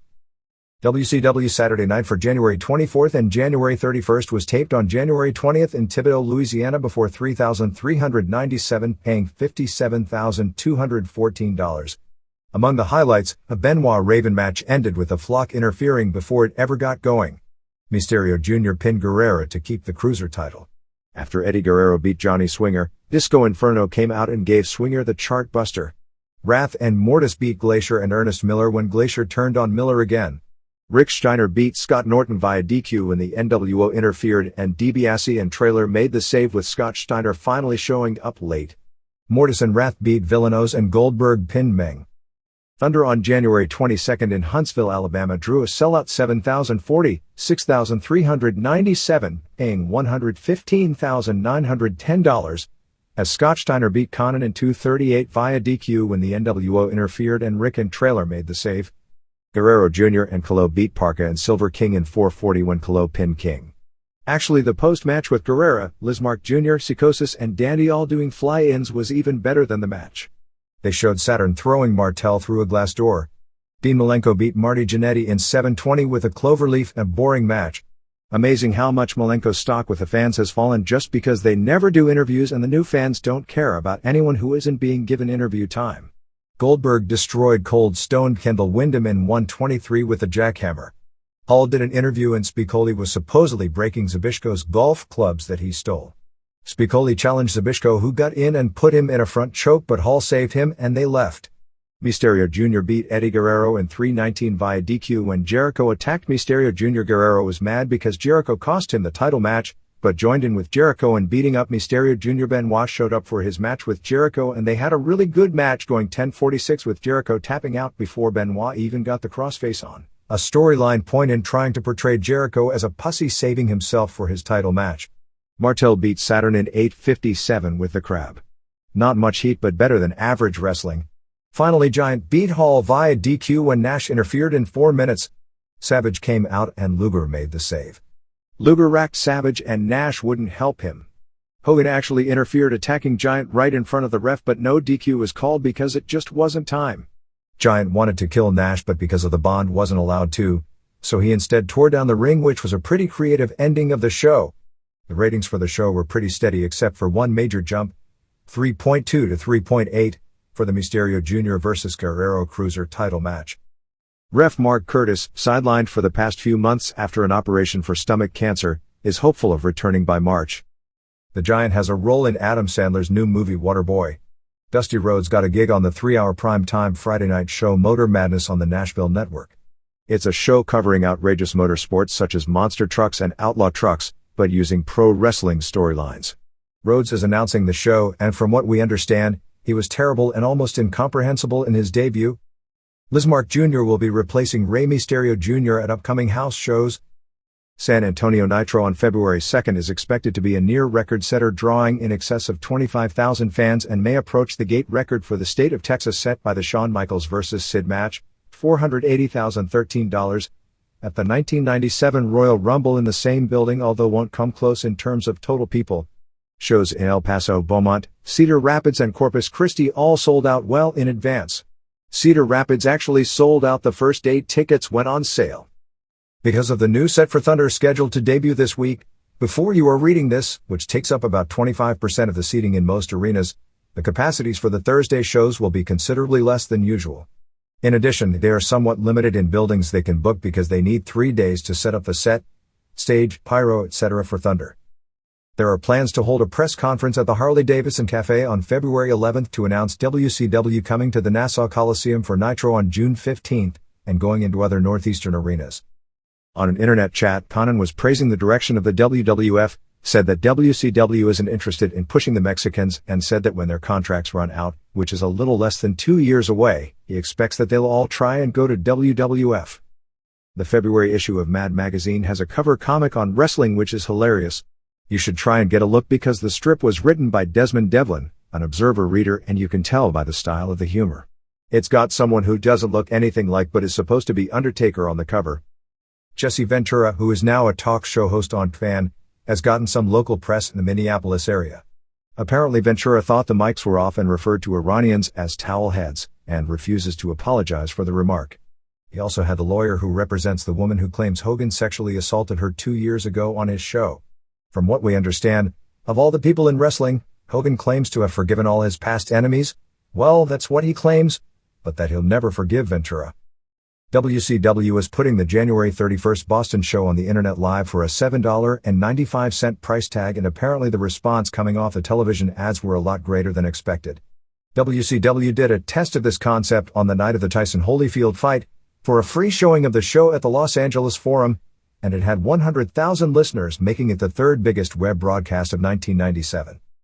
The real names of Disorderly Conduct are Mike Moran and Tom Benninghouse, who have also worked around the country as the Texas Hangman under masks, and without masks as Mighty Kodiak and Blackjack Bennett.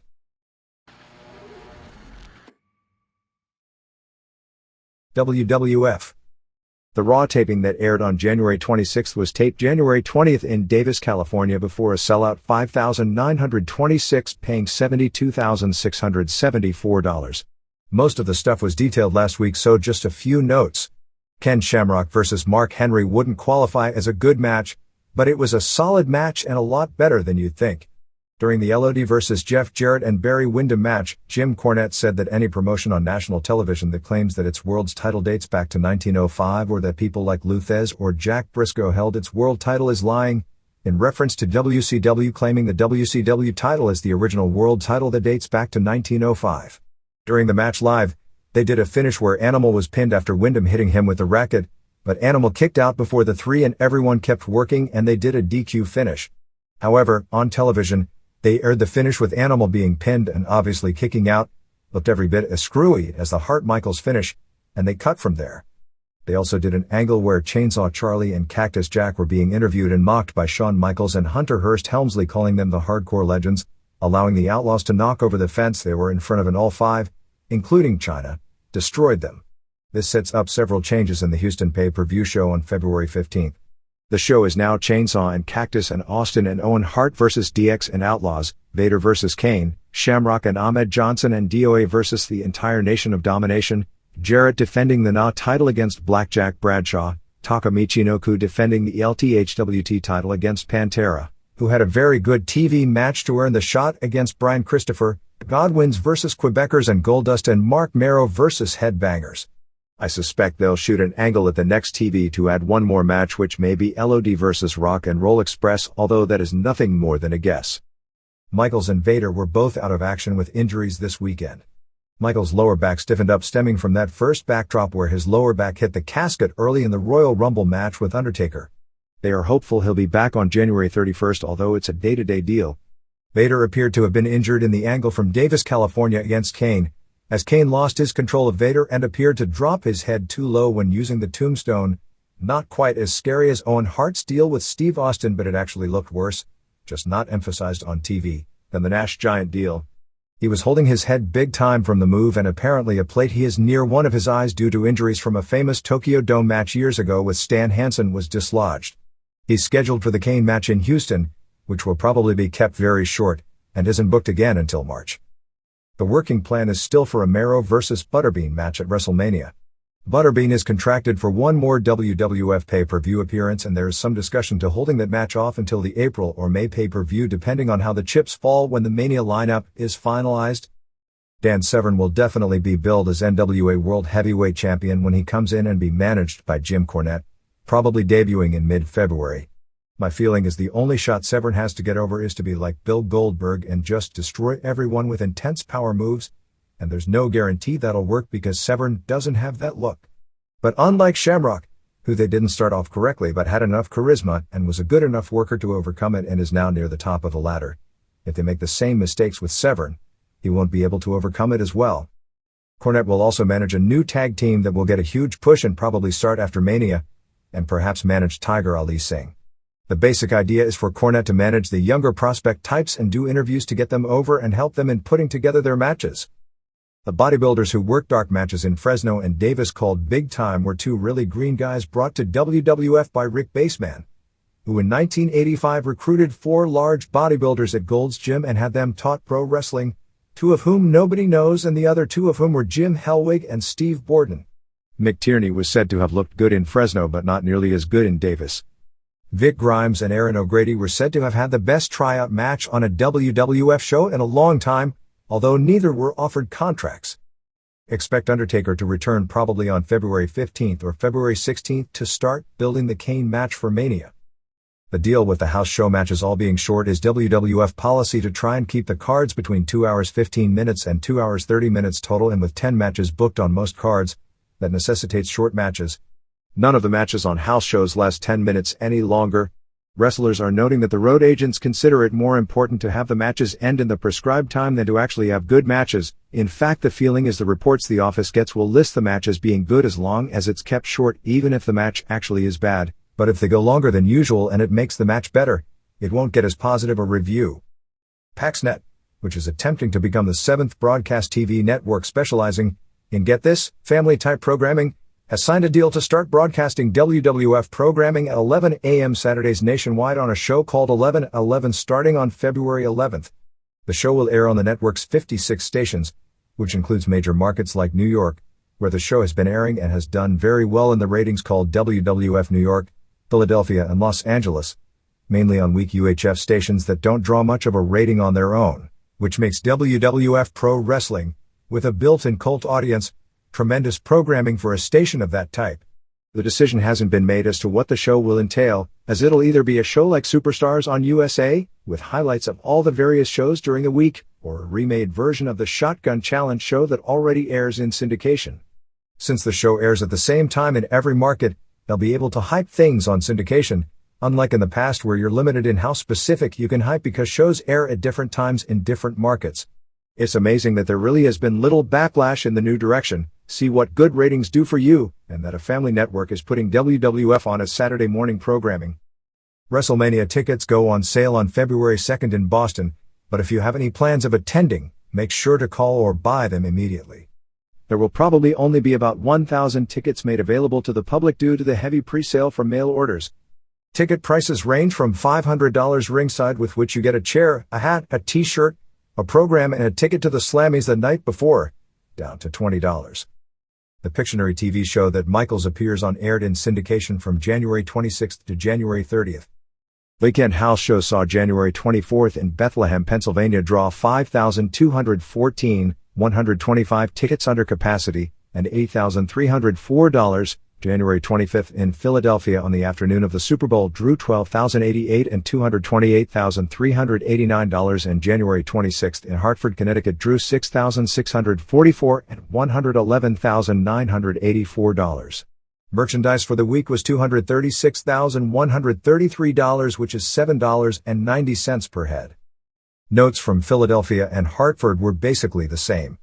Main events after all the injury changes were Austin and Jack and Chainsaw Charlie beating Maivia and Outlaws when Austin used the stunner on Maivia in good matches, about 8 minutes both nights. Rest of the show was short matches, some okay and some real bad, and one pretty good. Taka vs. Christopher in Hartford. There was one funny spot as they had Triple H do the ring announcing since he was there but injured. He started doing a Michael Buffer imitation saying, "Are you ready? Are you ready?" For the thousands in attendance in Hartford and the millions not watching on television because there are no cameras, let's get ready to suck it. The actual funnier spot was Triple H forgetting the team name for Billy Gunn and Jesse Jam and had to ask. Weekend ratings for January 17th to 18 saw Livewire at 1.4 and Superstars at 1.9, and for January 24th to 25 saw Livewire at 1.8 and Superstars at 2.4. As you'll notice, both shows over this past weekend drew record numbers coming off the Tyson deal, but it didn't carry over until Monday. Lots of talk about giving Owen Hart the IC belt along with the European belt within the next month. One Man Gang is likely to get a tryout at the next TV tapings. Gang, now 37, is said to have trimmed down to 340 pounds. He was a good big man worker during the mid-80s, but his weight caught up with him a few years later and he was pretty much atrocious, and his style when he was good is somewhat passé as far as getting over. A fat man who rarely bumps, by today's standards. Advance for the Houston pay-per-view was at press time 8,994 tickets and $159,889 in a building set up for around 15,000. February 21st in Toronto at Sky Dome has Michaels vs. Hart for the title, Austin and Jack vs. Farouk and Maivia, Shamrock vs. Helmsley, Outlaws defending against Bangers, Goldust vs. Bradshaw, Chains vs. Kane, Glenn Kulka vs. D. Low Brown, Michinoku defends against Christopher, LOD vs. Godwins, and Skull vs. Mero. February 22nd at the Continental Airlines Arena in East Rutherford, New Jersey has Hart and Shamrock vs. Maivia and Farouk, Austin and Jack vs. Michaels and Triple H. These two matches are flip-flopped from the original card, Outlaws defending against Bangers, Chains and Bradshaw vs. Goldust and Mero, LOD vs. Godwins, Taka vs. Christopher, and 8-Ball and Skull vs. Kama and Brown. March 1st in St. Paul is Austin and Jack vs. Michaels and Triple H, Hart and Shamrock vs. Maivia and Farouk, Bradshaw vs. Goldust, Outlaws vs. Bangers, Chains vs. Kane, LOD vs. Godwins, Taka vs. Christopher, and Mero vs. Tom Brady.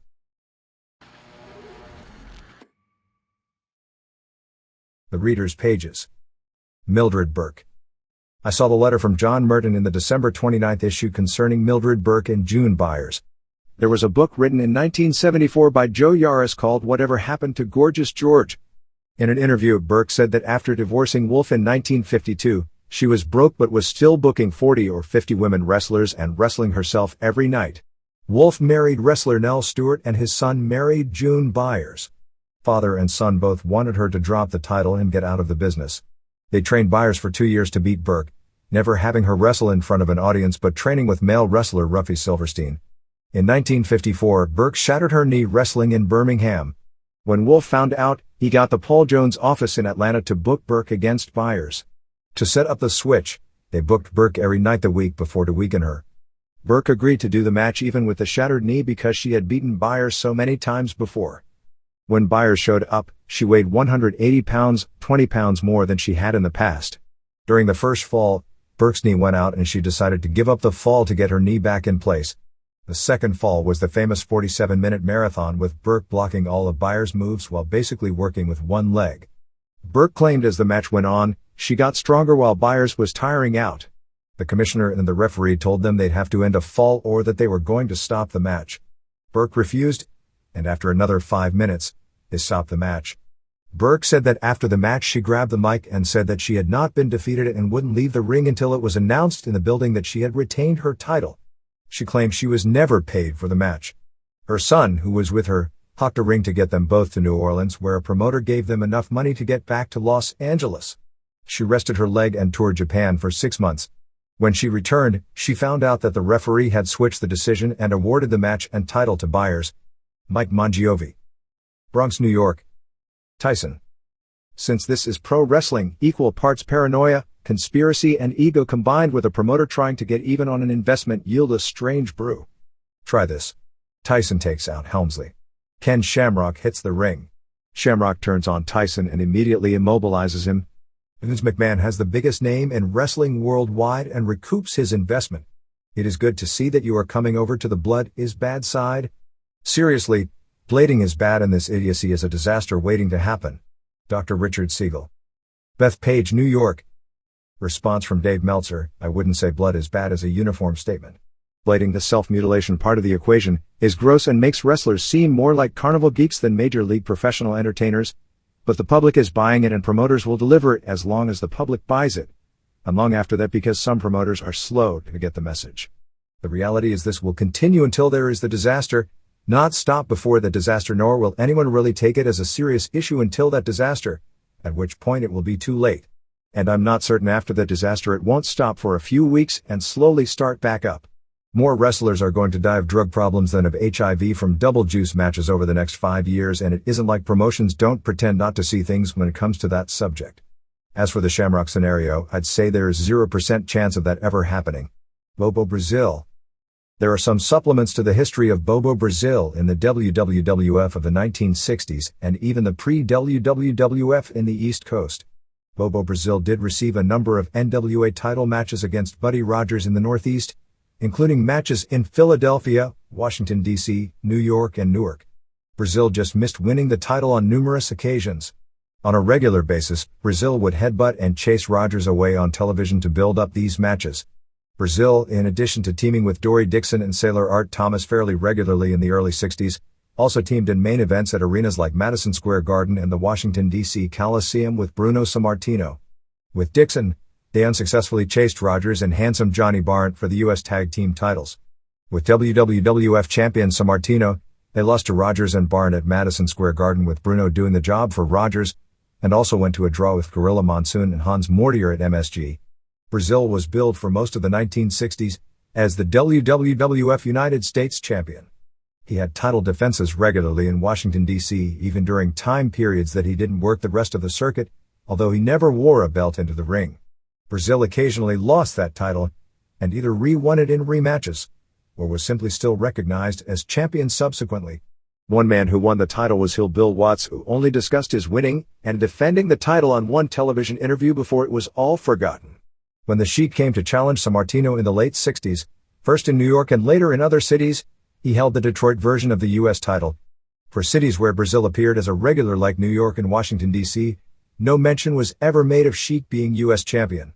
But in Boston, where Brazil didn't work, Sheik was not only billed as U.S. champion, but the first Sammartino-Sheik match in Boston was billed as a unification match for both belts. Brazil was best known for the Bobo Buzzsaw and the Coco Butt, along with the abdominal stretch as his submission finisher.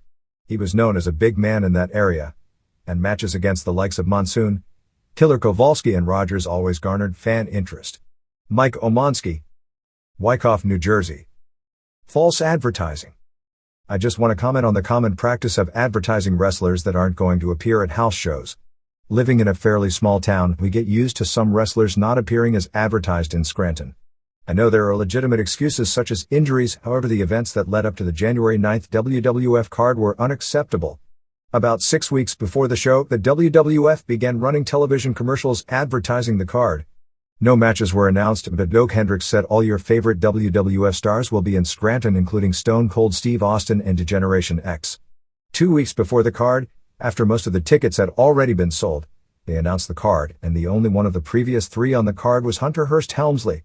And as it turned out, since he was injured, instead of replacing him with Austin or Michaels as had been previously advertised, they replaced him with Jeff Jarrett. Then, with no announcement made in the building at all, Owen Hart came out for his match, and his opponent turned out to be Kama Mustafa. I know they can get away with this because of the disclaimer they print at the bottom of the program and in their advertising. However, they should not advertise the top stars as appearing when they know full well they have no intention of sending them to Scranton. I just finished watching an interview with Shane Douglas regarding this topic with WWF and WCW, and he said there was absolutely no excuse for this practice, and I'm in total agreement. Jerry Costello. Clark Summit, Pennsylvania.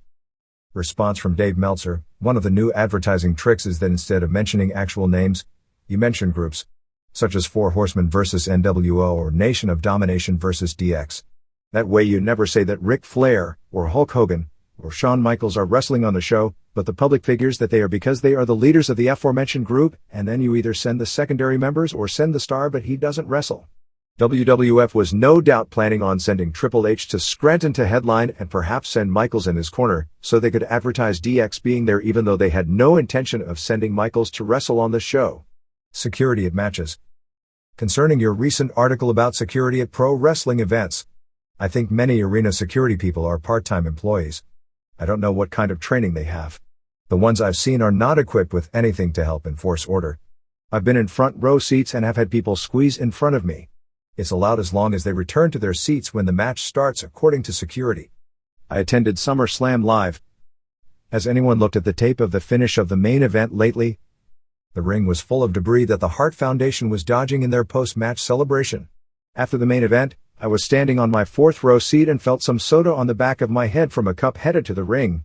During the afternoon, the WWF had a beach party in the parking lot. Many fans were already drunk before they ever stepped foot in the arena. Fans were allowed to stand in the aisles and hold signs up during most of the show. I ended up watching most of the show on the video screens because I couldn't see past the signs. To pay so much for a ticket and then find myself watching the show on television? I was told the afternoon of the Survivor Series that security wasn't very good in the Molson Center. That had to be the worst I've ever seen, and I've been to arenas as far away as Texas. I had a third row seat, but since the security fence was a good distance from the ring, people were allowed to stand, sometimes at least 5 and 6 people deep. I didn't even know Vince McMahon and all the agents were at ringside during the main event. I couldn't see anything at ringside. Instead of having third row, it became 10th or 11th row. People were doubled up on chairs, yet security couldn't figure out that 12 people in 10 chairs wasn't right. People were allowed to stand on their chairs holding up signs which blocked everyone's view past the first row. Chris Griscavage. Albany, New York. Double cross. Since they were in their primes at about the same time, who was considered tougher, Danny Hodge or Karl Gotch? Also, what do you think Brian Pillman would have done after Bret Hart got screwed? 1997 was a hell of a year for Vince McMahon. He learned the single most important time-honored tradition: what goes around comes around. He seems to want people to take his side, but I can't do that. I remember the past, like what he did to try and conquer wrestling in 1984 by raiding the smaller territories of their talent and trying to march over them like Hitler conquering Europe. I remember the WWF trying to get the Illinois State Athletic Commission to ban the Superclash pay-per-view main event because of Kerry Von Erich wrestling with a missing foot. I remember McMahon regularly getting wrestlers to walk out of their promotions without giving any notice or doing any jobs on the way out. I remember when McMahon in 1989 booked Nashville the night before the WCW Wrestle War pay-per-view and ran the show until midnight so the WCW crew couldn't start setting up equipment for the afternoon pay-per-view until late. Sean O'Shea was right in 1994 when he pointed at McMahon and said that he's the one that has no respect for professional wrestling. Brian Last. Long Beach, New York. Response from Dave Meltzer: who was tougher between Hodge and Gotch would be quite an interesting debatable point. Gotch was a much bigger man, probably by 40 pounds. He also was well schooled in submissions. Hodge apparently knew some submissions and was considered by everyone as a very dangerous man but wasn't considered the master like Gotch. Hodge was by far the better actual wrestler, being one of the greatest in history, although Gotch was no slouch there, having gone to the Olympics. But again, you are talking about a wrestling legend giving away 40 pounds to another world-class wrestler. For his size, Hodge was undoubtedly the stronger of the two, as when it came to usable strength and competition he, despite his size, may have been one of the strongest men in the world. Hodge would have been a much stronger fighter on his feet since he was a Golden Gloves national boxing champion, whereas Gotch wasn't really schooled in punching and kicking. I really shouldn't give an opinion other than that if Hodge knew enough to avoid Gotch's submissions, he'd probably have the edge, but that's the same thing you could say about Kevin Jackson and Frank Shamrock, and that only lasted 14 seconds. There was a famous story from the mid-70s, and you have to realize that by this point Gotch would have been 50 years old, that when he was training Mitsuo Yoshida, Riki Choshu, who had just come out of the Olympics, that the two had a dispute. They didn't have a fight, but did have what would be called a wrestling challenge. Yoshida easily took Gotch down twice, but within 90 seconds Gotch came up with a hook, the term in those days for submission, and had Chosha literally crying for mercy and kept him in agony long enough to make his point clear. I wouldn't want to even try and predict what Pillman's reaction would have been to the Survivor Series other than it would be the source for a lot of jokes for months. I just wanted to look at the Bret Hart/WWF situation from a different perspective. On September 11th, Terry Funk, a true wrestling legend, on a show he promoted, in his hometown in the main event in his retirement match in front of his family and friends did the job in the middle of the ring. He was a true professional. The guy he put over clean under these circumstances was Bret Hart. Funk survived the loss to hold a barbecue the next day for a couple hundred of those friends and fans. Obviously Bret Hart learned very little from being in that match. What a shame. Doug Heimowitz. Jericho, New York. Response from Dave Meltzer: the two scenarios were completely different. Funk was trying to get wrestling over as being real or close to real for a movie that was and is being produced. His role as he saw it was to be the tough past his prime guy legend riddled with injuries fighting before his friends and neighbors and hanging on for 25 minutes against the best wrestler in the world before losing a close one. He booked it and had creative control of exactly how it was going, with the only thing being that in order to get Hart from the WWF to do the show, he couldn't beat him since he was the WWF's world champion at the time. Funk is a true professional, but that finish was to tell a certain story for the movie which Funk felt he had to lose for credibility of the business. As it was the wrong finish, and anyone who was in the building that night will tell you, for that match on that night is they had a great match with a finish that was totally flat. If Hart had a rep of not wanting to do jobs when asked like many in this business have, you could say he should have learned something from Funk, but the match in Montreal was a far more complex situation going in, let alone coming out. Like many fans, I also made my own "I'll never spend another dollar on the WWF" edict after the events on November 9th in Montreal. To me, watching their television doesn't fit into this decision. Whether it is misguided empathy for a guy I've never met or the realization that the events of that night painted a picture of what Vince McMahon really thought of Bret Hart's tenure with Titan Sports. The double cross will no doubt overshadow the fact that Hart almost primarily served as the bridge between the Hulk Hogan and Shawn Michaels era and changed the WWF in the process forever. I just couldn't lay down the cash for a ticket to the Anaheim show, not this soon. Maybe in March when the WWF returns and the product is hopefully a little better. In any form of entertainment, those who have excelled for an extended period of time and in a way transcended their profession deserve a classy send-off. Most of the time they get it. That goodbye is often worked, that is, arranged for a particular time and place to maximize its impact. The 49ers didn't just retire Joe Montana's number and say thanks, they did it on a Monday night game the same night as Jerry Rice's return. All of the sidebar events made the ceremony that much more of a big deal. Bret Hart deserved the same treatment. Vince McMahon did have more to lose than Hart. But if Hart didn't want to do the job in Canada to Shawn Michaels, no matter how markish that may be, then he shouldn't have done it. This was one time that the wishes of a departing employee should have been adhered to. Guys not doing jobs for all kinds of stupid reasons is as old as time. But Hart not wanting to put over Michaels is nothing more than Hart wanting to go out in his country on a high note with one final classic match. McMahon could have gotten the title on Michaels 1 week later. It would just mean that the classiest WWF champion of the modern era, who had been on top through thick and thin, and there was plenty of both, could go out on his terms. In hindsight, doing a Bret Hart tribute video would have been the classy way to go, all things considered.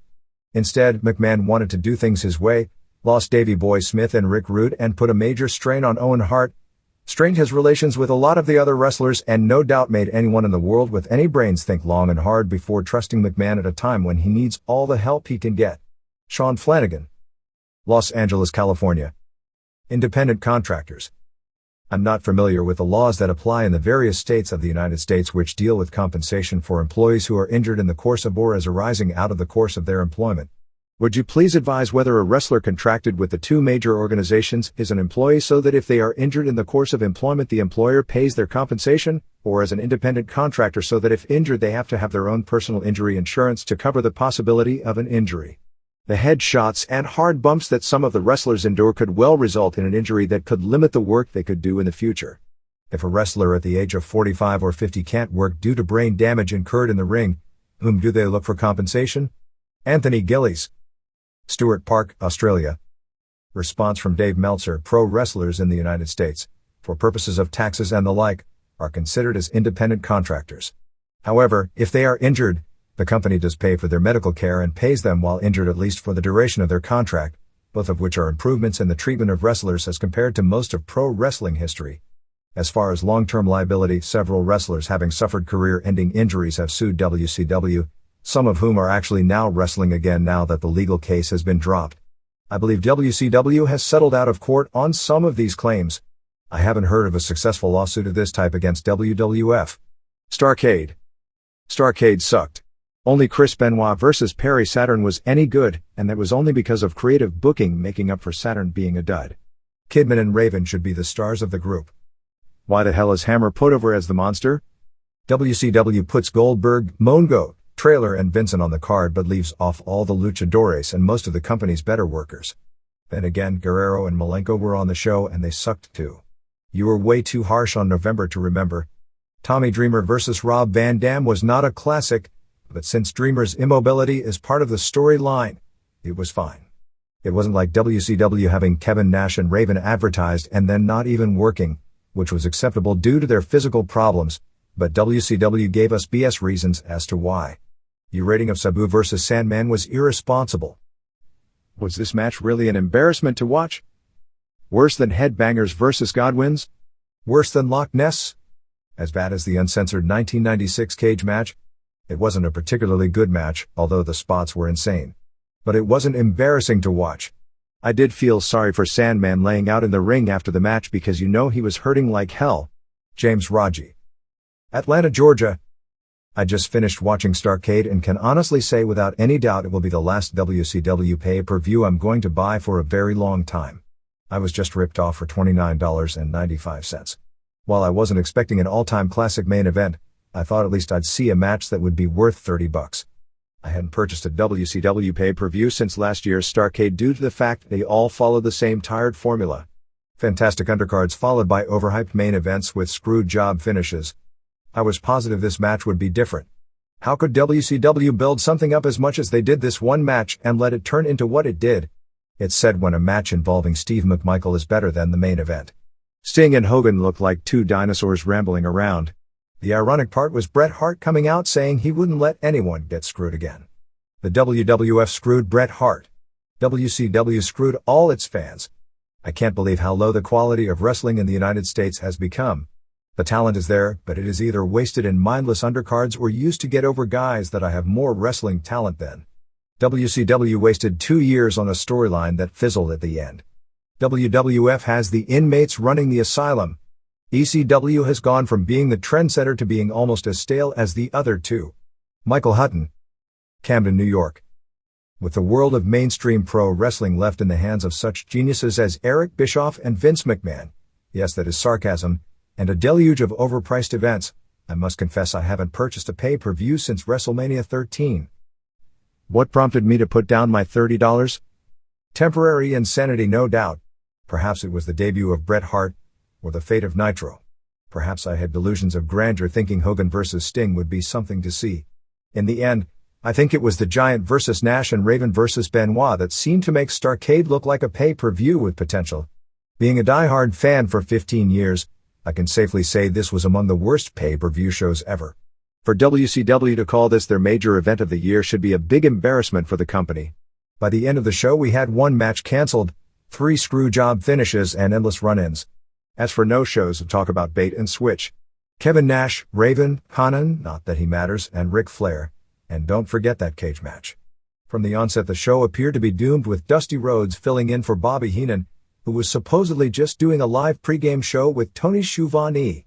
Needless to say, the announcing was atrocious. Not to mention illogical. They completely ignored the Dean Malenko vs. Eddie Guerrero match. Schiavone and Rhodes ignored this match to talk about the main event. What is the purpose? A higher rating. This is pay-per-view, not cable. They already have our money. They can't get any more viewers. So Guerrero retains the title and it means nothing, only to lose it the next day on Nitro. And they wonder why the Cruiserweight title isn't over like it should be.